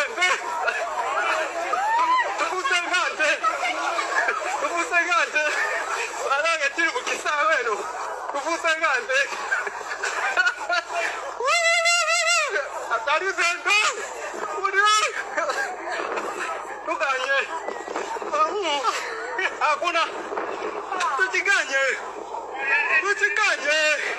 eri mmere mwitukalubiza bwerere ekisaawe tukiganye kati kidduke abantu babulira ekisaawe nga pulezidenti atuuse kyewunyisa baana nga bagamba bwagala naye bamudduse bagambye nedda eno kirabika roboti si muntu mubadduse mu kisaawe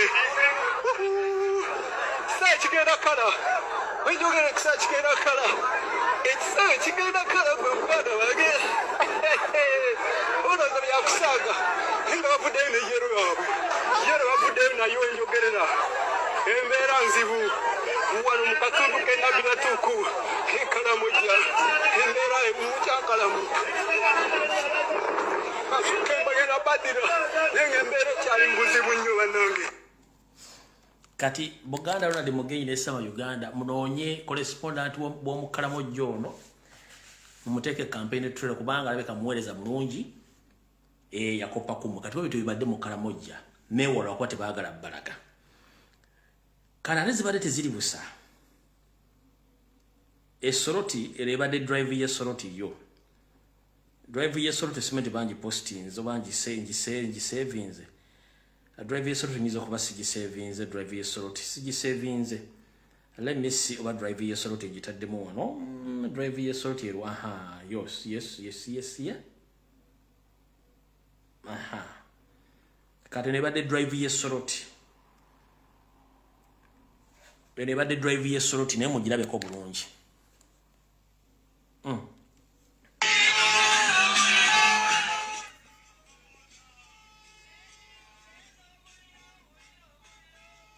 drive y'esoroti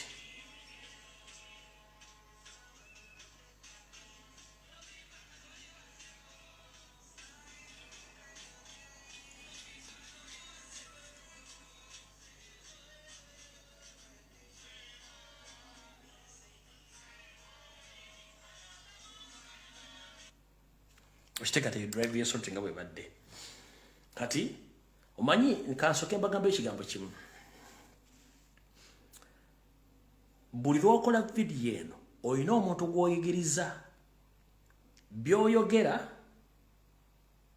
abyigirako enjogera gy'oyogera agiyigirako enneeyisa agiyigirako kati bakomere bakola video ku social media kuno mumanye nti waliwo abantu bemwe inspiringa bemuteekamu obuvumu okufaananga mu kyebaagala mukole kubanga naffe tulina bye twayigirako neryo n'abaana abayigirako nkitegedde bulungi nnyo so kati kyovulanga tabaga nsisaasanya ntungo neryo program abasaasanya entungo so mutegeere naye nga abasajja bali bubi mu ngeri nga bwetambula bwekola kati muntagingire wano omwami ono gobayita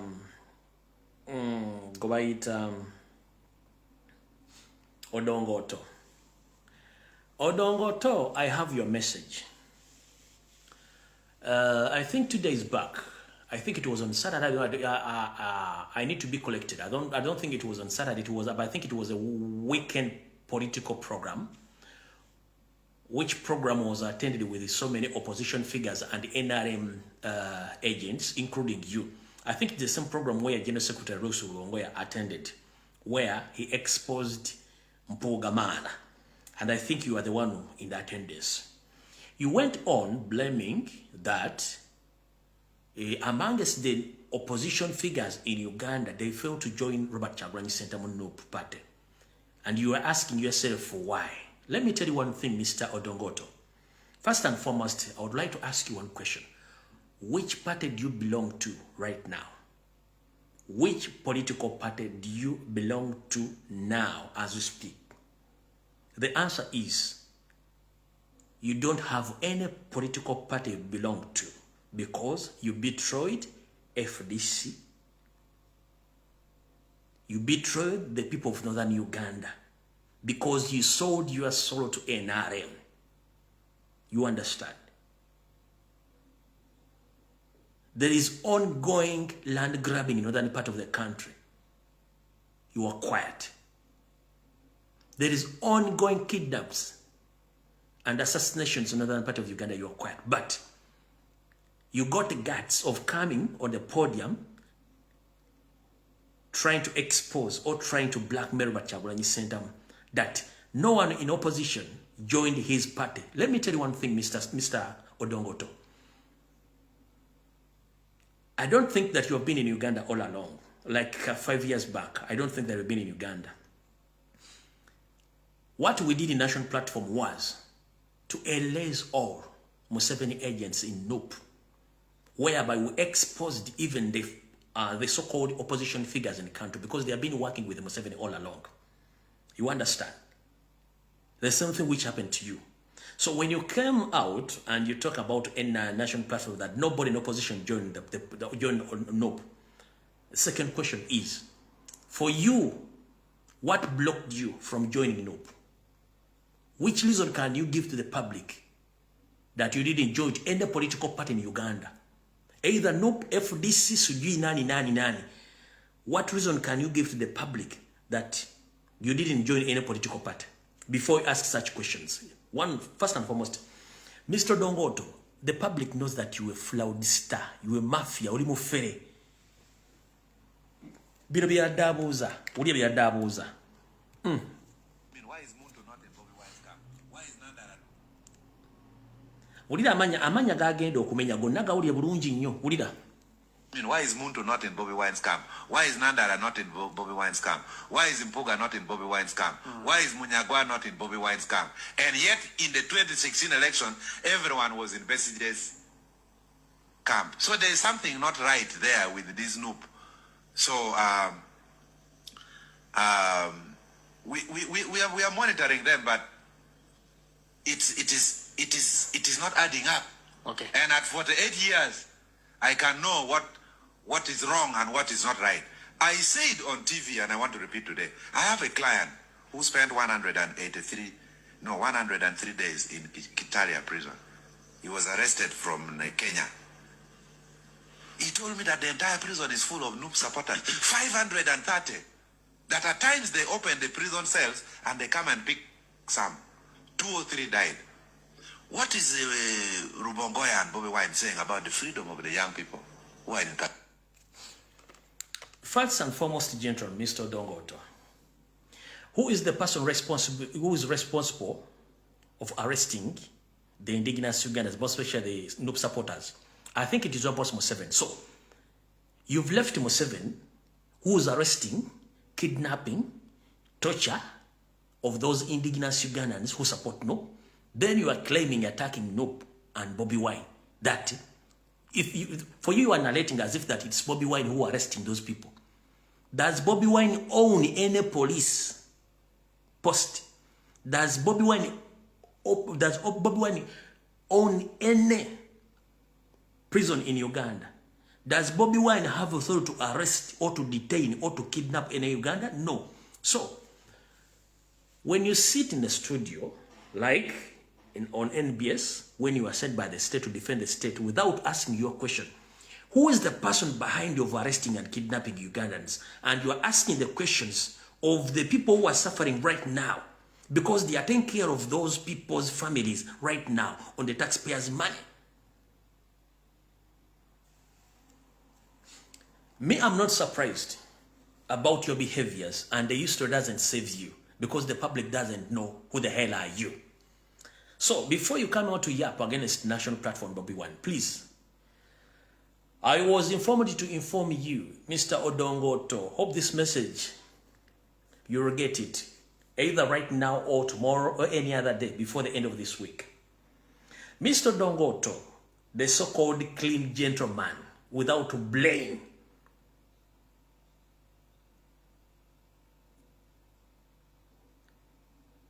Museveni gave you money and you constructed a hotel in northern part of the country. That is 2019, 2020, 2010. But unfortunately, after completing your hotel, or before completing your hotel, you were looking for the supplier who was supposed to supply you with electronics. You went straight to Chiyembe here in Kampala, or in Chiyembe in Kampala. You approached one Kalule. You asked him for goods worth 35 million Ghanaian shillings. The gentleman accepted to give you those goods worth 35 million Ugandan shillings. 2019, 2020, 2010. But unfortunately, you vanished from there and then. You didn't pay the gentleman his money up to now. 35 million Ghanaian shillings. The gentleman now is bankrupt because of you. So how dare you stand on national television? You start questioning. People are fighting for freedom. And at the same time, for you are defending the government, which is full of conmen like you. Because you know, the moment the government is overthrown, you are going to be answerable for some flawed charges. Gomufere, Dongoto. Echiwakiza government ya kubanga oli mufere. Njagadde okuyisa message no mu Luzungu olutegeere. Mpise ono Luganda bo Luganda bulumanyi. Odongoto wafuna sente mu NRM. Zebakuwa. Okwera baganda mu Northern Uganda ebizibya Northern Uganda. Nozimba hoteli mambuka mu 2010. Bomalo gizimba alina okuteekamu ebintu by'amasanyalaze. Omuli waya, cables, amataala n'ebintu ebirala. Nojja mu Kiyembe ew'omwami gwe bayita Kalule. N'omusaba ebyamaguzi ebiwala milioni 3 mwezi mu 5 n'abikuwa. N'omugamba sente ogenda zireeta after 2 days. 2 days from 2009, 2010, emyaka emeka nga tumusasudde milioni 3 mu 5 nakatula musajja yavuwadde. Naye olw'okuba nti okimanyi nti gavumenti yamwe yababbi na oli mubbi. Nti gavumenti bwevaako Kalula agenda kunoonya omusasula essente ze. Tokyakwata essimu azijjako baakujja ne mu parliament ena wagenda kujja. Obeera ku nyumba toli mu America obeera Dubai batoli mu Dubai obeera Canada kubanga otya muyiru bwafere. So, I'm not surprised that also you're fraudster. You are defending the government of mafias, pirates who are there against the law. So I'm not surprised. So you come on television defending NRM, attacking. Nope. You are part of the system of mafias. So, Mr. Fraudista Odongoto, can you please look for Mr. Kalule and pay him back 35 million Ugandan shillings, which you didn't pay, of the goods which you received from him in Chiyembe. Jensongola ky'abantu bano bonna balwanira government kubanga babbi. Yazimba hoteli nga yagala musupplying amasanyalaze najja mu Kiyembe mu dduka ly'omusajja namusupplying ebintu mwami Kalule milioni 3 mwezi mutatazimu wanga. Kati bwoba 2010 ng'omusajja mwa milioni 3 yamu ebintu milioni 3.5 sente meka katika sawa zino kalenda ziba sente meka. Ezo milioni 3.5 ku biseera zali sente nyingi nnyo. Zali sente nyingi nnyo. Kati ng'omusubira okujja okwogerera amagezi oyo. Abo bangi nnyo. Chovula buli wagira NRM ina nabaga buli wagira NRM ina file mu court baina file mu police biba abantu.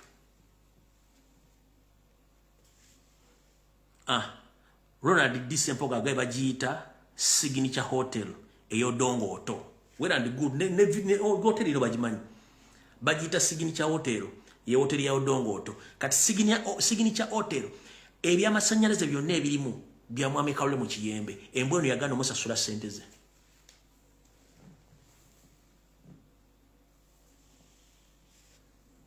Kyokka yali mu kwogera bitakwatagana ng'empale ya Museveni. Ng'alumba ki? Ng'alumba Kyagulanyi. Kati ndo beba abantu betwogerako essaawa zino. Abeeyita nti baki? Bannabyabufuzi. Eyo tuvuddeyo. Bwe tumala okuvaayo. Nabagambye information yabadde security alert which ewedde ng'etandika ne bagamba bayingiza basajja mu Uganda bajja kupangisa mayumba balina emmundu ne mbagamba nze byange mbyogerako ate ng'omusezi akole siyani nze si ku ground abantu bajja ne bampa obujulizi oninya tuwadde information giwulire bulungi nnyo ka seconds 17 Lumbuye wagambe bituufu amaje gatuuse eno kinya tugalabyeko bagale buyumba bwa mitwalo 10-15 babunoonya ate bagala bwalayisa ate nga buli muno ekirala bekuba n'enjawulo twewuunyi teeka ya ekyo mukitegedde sijja kirwako mukitegedde bulungi nnyo sigenda kirwako mukitegedde bwe mba mukitegedde tugenda kuvumirirwa nnyo ebikolwa bya poliisi byekoze olunaku olwaleero. Police Mr. Abbas Byakagaba chairman w'akakiiko by'okulonda mukulu Simon Babakama, with the due respect mulumirire eggwanga mukama wammwe abadde mu bufuzi emyaka 4 which terror regime yone maze myaka 4 mbufuzi ebekyawe wakitiibwa bannansi baayo bannayuganda banyigirisiddwa nnyo to the extent basirise. Police mukimanyi nti omuntu yeewandiisa agenda kuba campaign mubulookinga emmotoka za Kyagulanyi ne mujja embooko ne mukuba abantu embooko. Manyi munoonya kye bayita provocation munoonya spark. Naye simanyi wabula mutandise okulaba obubonero nti people they don't no longer fear. Edda bagamba nti military ze buli omu yaddukanga mu kibuga. Mwadeployinze military olwaleero ekyengera ng'ekuba abantu. People they are no longer scared with the military and police. Ekyo nakibagamba. Mugenderera nnyo okumanyiza bannansi poliisi n'amagye n'emmundu. Ekyo nakibagamba kyalimu okutya balimu okutegeera. Luli baga nti balese military ng'egyo misindi kebere ku university Makere kati bwe mbanga mutansi n'akantu akatiisa ke musembe okuleeta kamite mwakaleesi nga batebakyakatya. Watch out. Ekirala kuno kulabula. Gwe wenna wa poliisi ng'okutte solido ogenda kuba omwana omuggo nga talina musango g'akoze. Omwana oyo singa akugwira n'akufiiraka famire yo ogenda gigamba ki? Era omwana bagenda muvunaana musango gwa manisota myaka kamukaaga baavudde naye nga gwogenze lwa busiru. Tolina lukusa lwonna lukuba muntu mbooko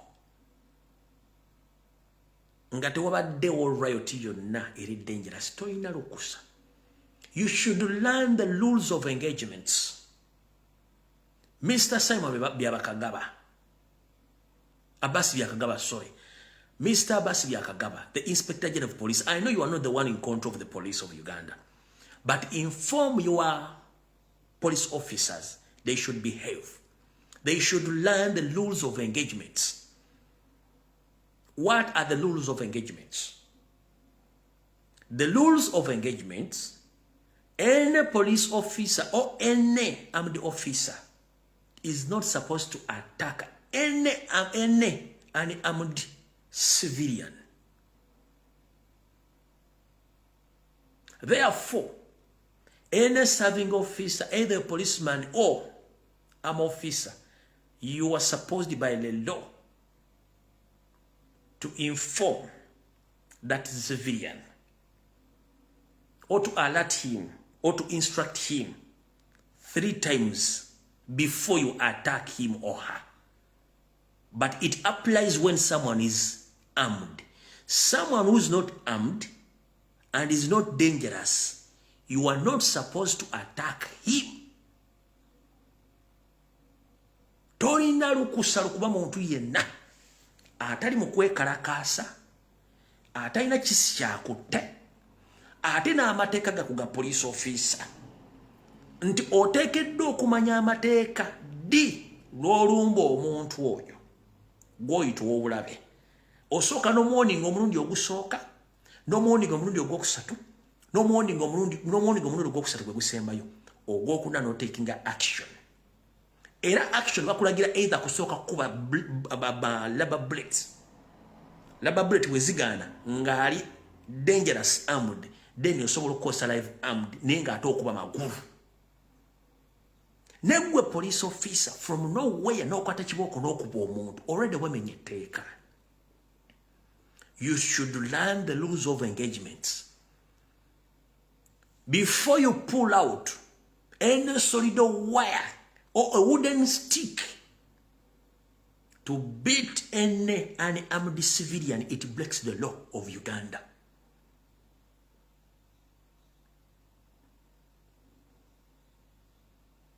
That provocation will result into case. Because these are human beings, these are grown-up people who are there to support their candidate, but for you, unlawfully pulling out those solid wires, beating civilians, unarmed civilians, it is against the law. Any slight mistake, you might beat someone and you end up being beaten in reply. Or in any self-defense move. Siwa polisi siba somesa wanasiri kubasomesa naye mbagamba kimukola kimenya mateeka. Okuba omuntu yennanga talina kisi kyonna talina kyakoze. Omusajja asobola okukuba ejjinja ku mutwe n'ofa ne bakuziika mu self-defense. Nze siri wano kusomesa polisi oba kusomesa w'amagye wabula amateeka amawandiike mu constitution weegali.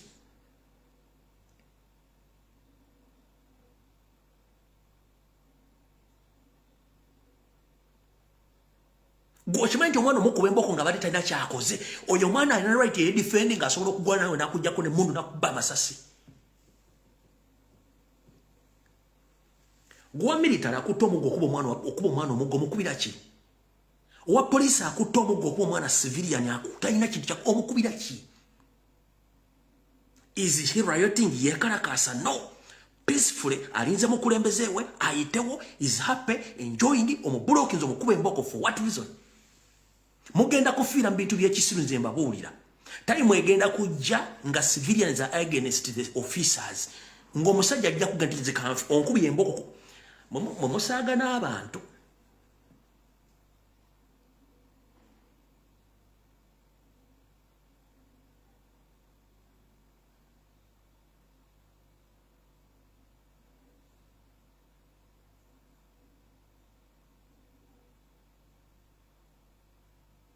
Teri musirikale ali above the law. Koberi wa military, koberi wa magye, teri musirikale ali above the law. When you broke the law, you are going to face the law. If you attack someone unlawful, that person has a right to defend himself or herself. Constitution we soma. Nchiddamu owa polisi bw'olumba omuntu mu bumenyi bw'amateeka omuntu oyo alina eddembe okwedifendinga nga ye kubanga oba okikoze mu bumenyi bw'amateeka nawe bamenye etteeka. Nchiddamu mukwata emboko ne mukuba abantu kimenya mateeka nga bwe mukwatisa amateeka. Omuntu oyo alina etteeka erimufuga ne bayita defense, self defense. Ne mu kkooti self defense omusango baguwaaba musajja ne yeewuzaako. Mwaba akusiba jita akosa self defense bwaba akusiba genda musiba manisiro temyaka mukaga nga avuddeyo. Myaka mukaga mu nsezi wa ezivuna n'ekiro n'emisana gye myaka 3 nga avayo gwe ng'ofudde. Si wano kubasomesa kuba this is not my responsibility.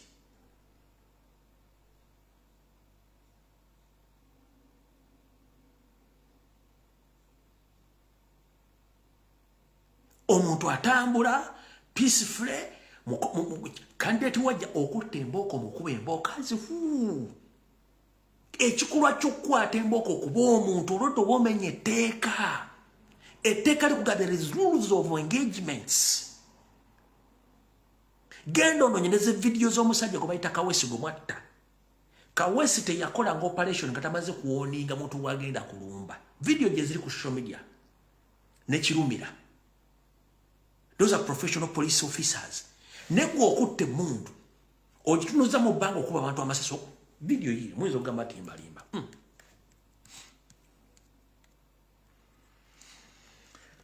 Wano abaddewo ekyetaagisa okuba omuntu. Gwe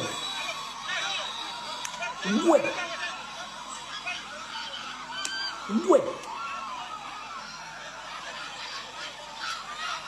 Abasajja batusibiddewo ku ssaawa nnyini. Oli si muwummuza.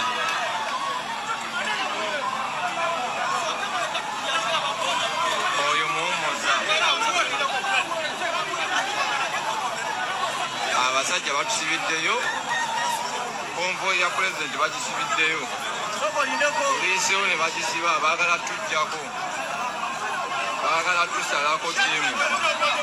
Baagala tusalako. Bakuba abantu emiggo. Oyo muwummuza akomyewo. Yapima ekimugo bwe tubagamba. Muwummuza. Oyo w'ekirevu yali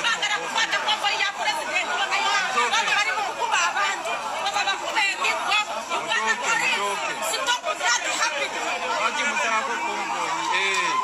Balabe twalemezzaako kamera. Ne bata. Omukulembeze omulungi alinda kubajasibe. Kati katugende. Twendereye tugenda Lutambala na Gomba. Kirina okuggwa. Babasazeeko bonna. Muwummuza be bali mu mission eyo okuweereza amanya n'eddoboozi batuuke. Alright. Zino video za muzira mwena mberako. Amanya ge mugamanyi. Nze muntu asinga okwagala emirembe. Naye ng'oyagala okumanya nti ndi mulalu to the maximum or to the fullest. Nkolako effujjo nga teriri mu mateeka. Bwemba manyi nkoze ensobi. Manyi. Naye obanga ompise ku polisi nga n'omusango ojja kujja seetaaga kunkunoonya. Ompulya bulungi nnyo. Oba mu Uganda ompya oba enkadde eno eriwo nze bw'onkolako effujjo ng'oli munnamateeka. Simanyi polisi n'onkubira ekisiru. Making sure nti otugenda kuva nga either ng'ofudde oba nga nze nfudde. Ekyo kyo nkigamba. Buno butamujja bulaba polisi mubumanyi. Sijjukira osi zaali 2010 ya polisi ekyengera twalina family wrangles polisi ekyengera wa polisi najja nagezaako okunkuba olya bwolwine mugamba ssebo kyokola kikyama naye emyaka nga mikadde nnyo ne mugamba ssebo kyokola kikyamu naleeta omuggo yagunkwata twevulungira ka polisi kekyengera bagenda otujjawo nga ndirwedde okuntwala okunsiba yankuba olwensooka nensirika byama kuba bamugamba nti oyo ettabbo oyo ayogera nnyo ayogera nnyo akayagala nga bali bawadde eddenguzi bwe yaleeta omuggo baatutaasa butaasa naye kye namukola osi yaŋŋamba ate ndiwe olwa damages nali mukozeeko ne basooka mugamba nti you are wrong bamugamba you are wrong niwe ngamba nsasula medical bill negisasula naye nga kye namukola nkoko bazzukulu nze ndi muntu ayagala emirembe ne bwonkolako effujjo eritali mu mateeka bulaaza na principles ziri bbiri nsobola okuviira ne ŋŋenda but gwe jangu onnumbe we ŋŋenze ekyo sibuuza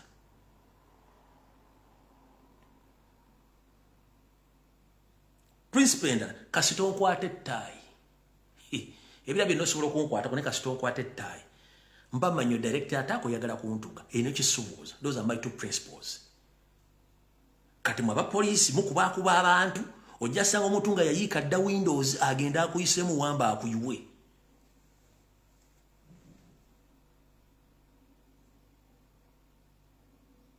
abantu balina stress mu Uganda talina waasula talina kyakulya Blood bank mubanja enyumba bagisenze ekyapa kye bakibbye amubbya amulaba ate amubbya omanyi omuntu ayinza okubba Kampala n'akuvuma n'akumanyiira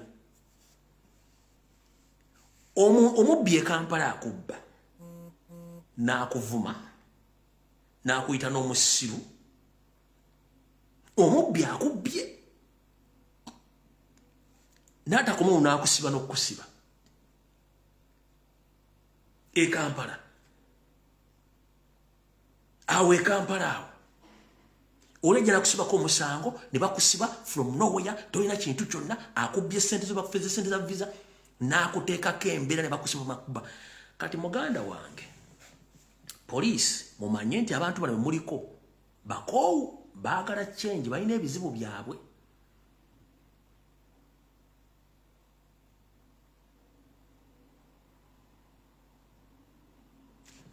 kankuwa ekyokulabirako chaos mugikoze ku kitebe kya national platform ne mugikola n'ekyengera ewasigadde wonna poliisi ebadde edirectinga bulungi nnyo abantu nga terina gwekubyeko embooko n'eki wano kikendeeza obudde kikendeeza n'emirimu good enough nti abaana ba national platform bakontrolinga ne traffic bakontrolinga bakomredi baabwe kati gwe bw'okuba omuntu already bafuutusoja omulimu gwe bakola bakuliatinga space ne badirectinga traffic abantu ne batambula kati gwe bw'ojja n'okuba omuntu gwe babulokinze obutayingira ku side eriko president oba kukuliatinga jam oba okolera ani kiki oba oyagala obuvuyo mbokoze ku kitebe ne mbokola n'ekyengera ne wasigaddeyo na president gyabadde poliisi yagambye abantu mumudde ku side na mudde ku sete muyingira mu kkubo yes abantu bagobera ebiragiro nebi tewale fujema nemwe mu creating embeera lwaki mu creating embeera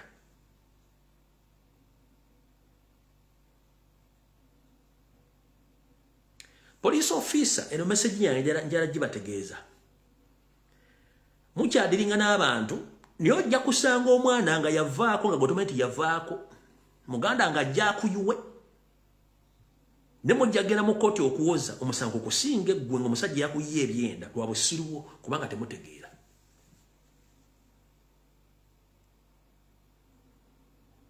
Police totekedwa kuba muntu nga talina musango kyo tikiyo nkiddamu.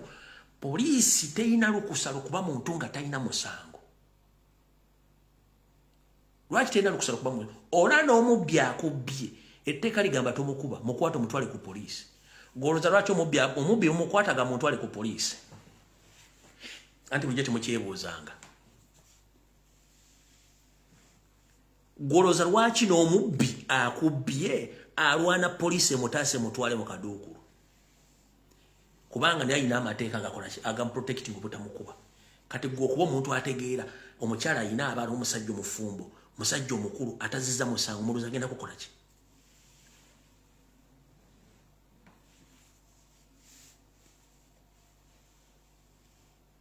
Tolina lukusa kuba muntu. Tolina lukusa kuba muntu.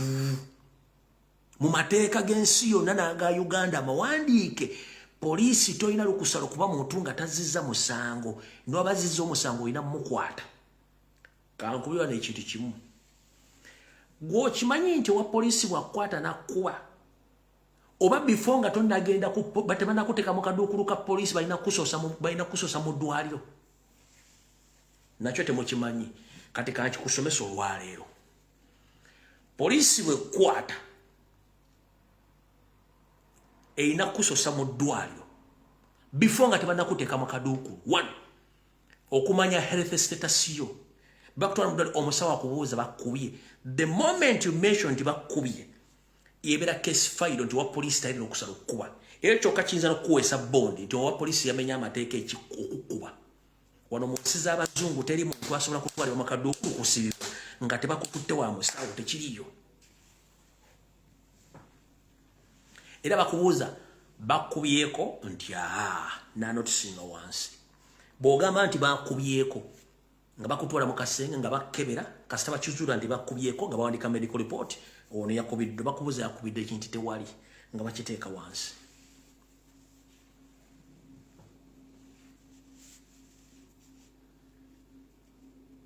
Bibe tulwanira nze tulwana tendi ku social media kuno nebye ndwali bisuka ku mateeka. No, nwana bintu biri simple. Nti buli muntu alina right okubeerawo. Gwe nkugenda n'omubbi akubbye. Lwacha agamumpitire poliisi munyambe poliisi lwaki kuba naye amanyi alina amateeka gakola agamu protecting omubbi oyo.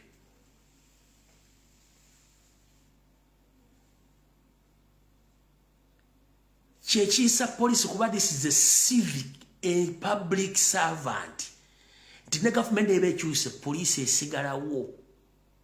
Ye receiving emisango, ye manya bani abafudde batya. Bwemuli kimanya nti police erina kukolera bannansi so si government mujja kuddamu obwongo. Let me tell you Ugandans. The police officers, they are not supposed to serve the government or the sitting government. They are serving Ugandans. Even if the government is overthrown, police stays there. Because they are the one to protect people and their properties.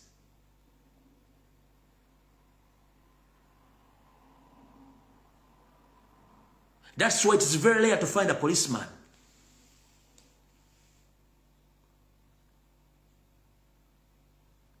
In any situation that the government has been overthrown, that the policeman is running, unless he was a criminal. But all serving police officers, they remain in service because this is a public servant.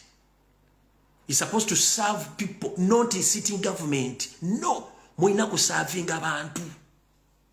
Nti government newe vuddeko, abamaje basobola okudduka, police teyinza kudduka. Kudda ku muntu okuba, osamba, okidnapping, as if etteeka terikukkiriza. You are supposed to keep law and order. Law okukuma mateeka n'ebiragiro, law and order. Or to enforce law and order. Gwe mulimu gwa to enforce law and order. So when you pull out of what? A solid wire to beat an innocent Uganda who is not violent or an armed person, are you protecting or are you enforcing the law? Or are you putting the order in the place? No. Sigenda basomesa kuba sinzira batwala mu police. Wabula modde musomesa mateeka, go basomesa nga muri police training school. Mutandika okutegeera omwina okujja. Temwina kusavinga mu 7. Mwina kuma mateeka na biragiro okuma bana Uganda n'ebintu byabwe. Ekintu ky'okuba bana Uganda mukirekera awo. Ojja kuba omulala agenda kwesibako. Nkiddamu kobere wa military toyina lukusala okuba muntu. Ojja kuba omwana akwesibeko nga nawo oluvuluko kube ku gaali mumuwote mulya. Fun enough, muli unfit, temulya, muina stress, musula bubi. Ojja kugwa ku mwana nga alina same habits, same behaviors, same problems. Kati musinkane nga muli ku positive. Mujja kwetwala. Temulya, musula bubi, muli unfit, musula mu tent, abaana mwe tebasoma, mulina buli kizibu eki. Ojja kuba omwana emboko nga mufaanaganya ebizibu, agambe ekimala akuyole.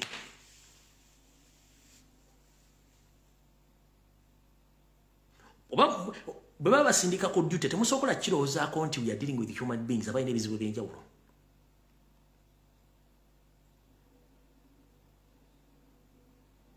Mbabuuza gwe police officer gwe basindika ku duty okujja okukulu tokirowoozaako nti mudiringa ne public erina ebizibu ebyenjawulo nga mufaanaganya ebizibu almost ebizibu ebimu ojjamu kuba omuga aveeko nga tanakyagenda kuzza. Gwokimanyi nti mu Uganda mulimu abantu nga ayagala kudda mu kkomera nga mu kkomera gy'asobola okusurvivingira. Okimanyi ekyo gyeki ojjamu kuba omuggo ziveeko akulumbe bakyali bagenda okutaasa nga omusajja akusse oba nga akunyiza obulimu abo nabo buvuddemu. Gwokimanyi nti mu public mulimu abaana nga ye alina desire nga ayagala kuzza musangadde mu kkomera wa tasasula rent, tasasula mmere, tasasula mazzi, tasasula school fees. Nga okuzza omusango nadda mu kkomera kimukolera. Kati ekyo poliisi tokimanyi. Ojja kuzannya n'omwana kuba akuyiwa amannyo ng'omenya amateeka mugende mu kooti. Gwokimanyi nti eriyo abaana nga ye yamanyira ekkooti agulabanga muzannyo bamutwala nanyumira omulamu mugamba nze kyonna kikoze lwa nsonga ABCD. Gwomanyi nti eriyo abaana mu makomera nga asobola okwewoleza omusango nga teyeetaaga looya. Okimanyi nti eriyo abaana mu Uganda nga bamanyira kooti bamuleta mu kooti ne yeewolereza nga kyeyewoleza kyennyini akimanyi bulungi nnyo. Ng'asobola okukola ekizibu ng'asobola okwedifooni nga teyeetaaga looya. Okimanyi nti gye bali kati waliwo ennamba esinga obungi y'abaana nga gaha ebweru nga sikyasobolayo nazza omusango nadde munaabiremu tapangisa emmera lyabwerere amazzi anabagabwerere buli kimu akozesa kyabwerere ngayo wamunyumira nnyo n'okusinga ebweru ate mwe mwetaaga enkyukakyuka n'okusinga ffe. 1. Police officers, you need regime change more than we.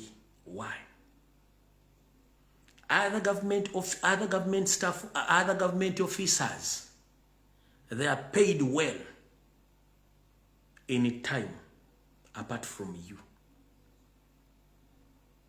And it must be uniform or uniformly that all government staffs, they are paid in time, including you. But why is it that every police is excluded from area payments? That ever you are paid late, or it can take even 3 to 6 months without being paid, including the UPD serving officers. Why all government serving agents are paid earlier than you? Babalabanga bisimuula nenga ate mwina kufuna sente ku nnaku zezimu nga zigwa ku nnaku zezimu temusobola kitegeera. Mwetaaga ligimu okukyuka n'okusinga ffe. So poliisi mwina okukuuma abantu n'ebintu byabwe, abantu ababasasula omusolo. Bwe mutakola fujjo laale zitambula bulungi, bwe mukola effujjo laale nga zitabuka. Mwagala provocation mujja gifuna. Forgotten my country akatambi katadde olwaliro kamaliriza tujja kudda mu kulokusatu. Mukama bakujjonga olwa security alert yonna bwene bataliiwo video njimaliriza mukama bankuumire president wona wali mukama akunkuumire n'abatamanya ngabo n'abagala kutusako obulabe bwe mwasigale gyali mukama bakuume mwana ba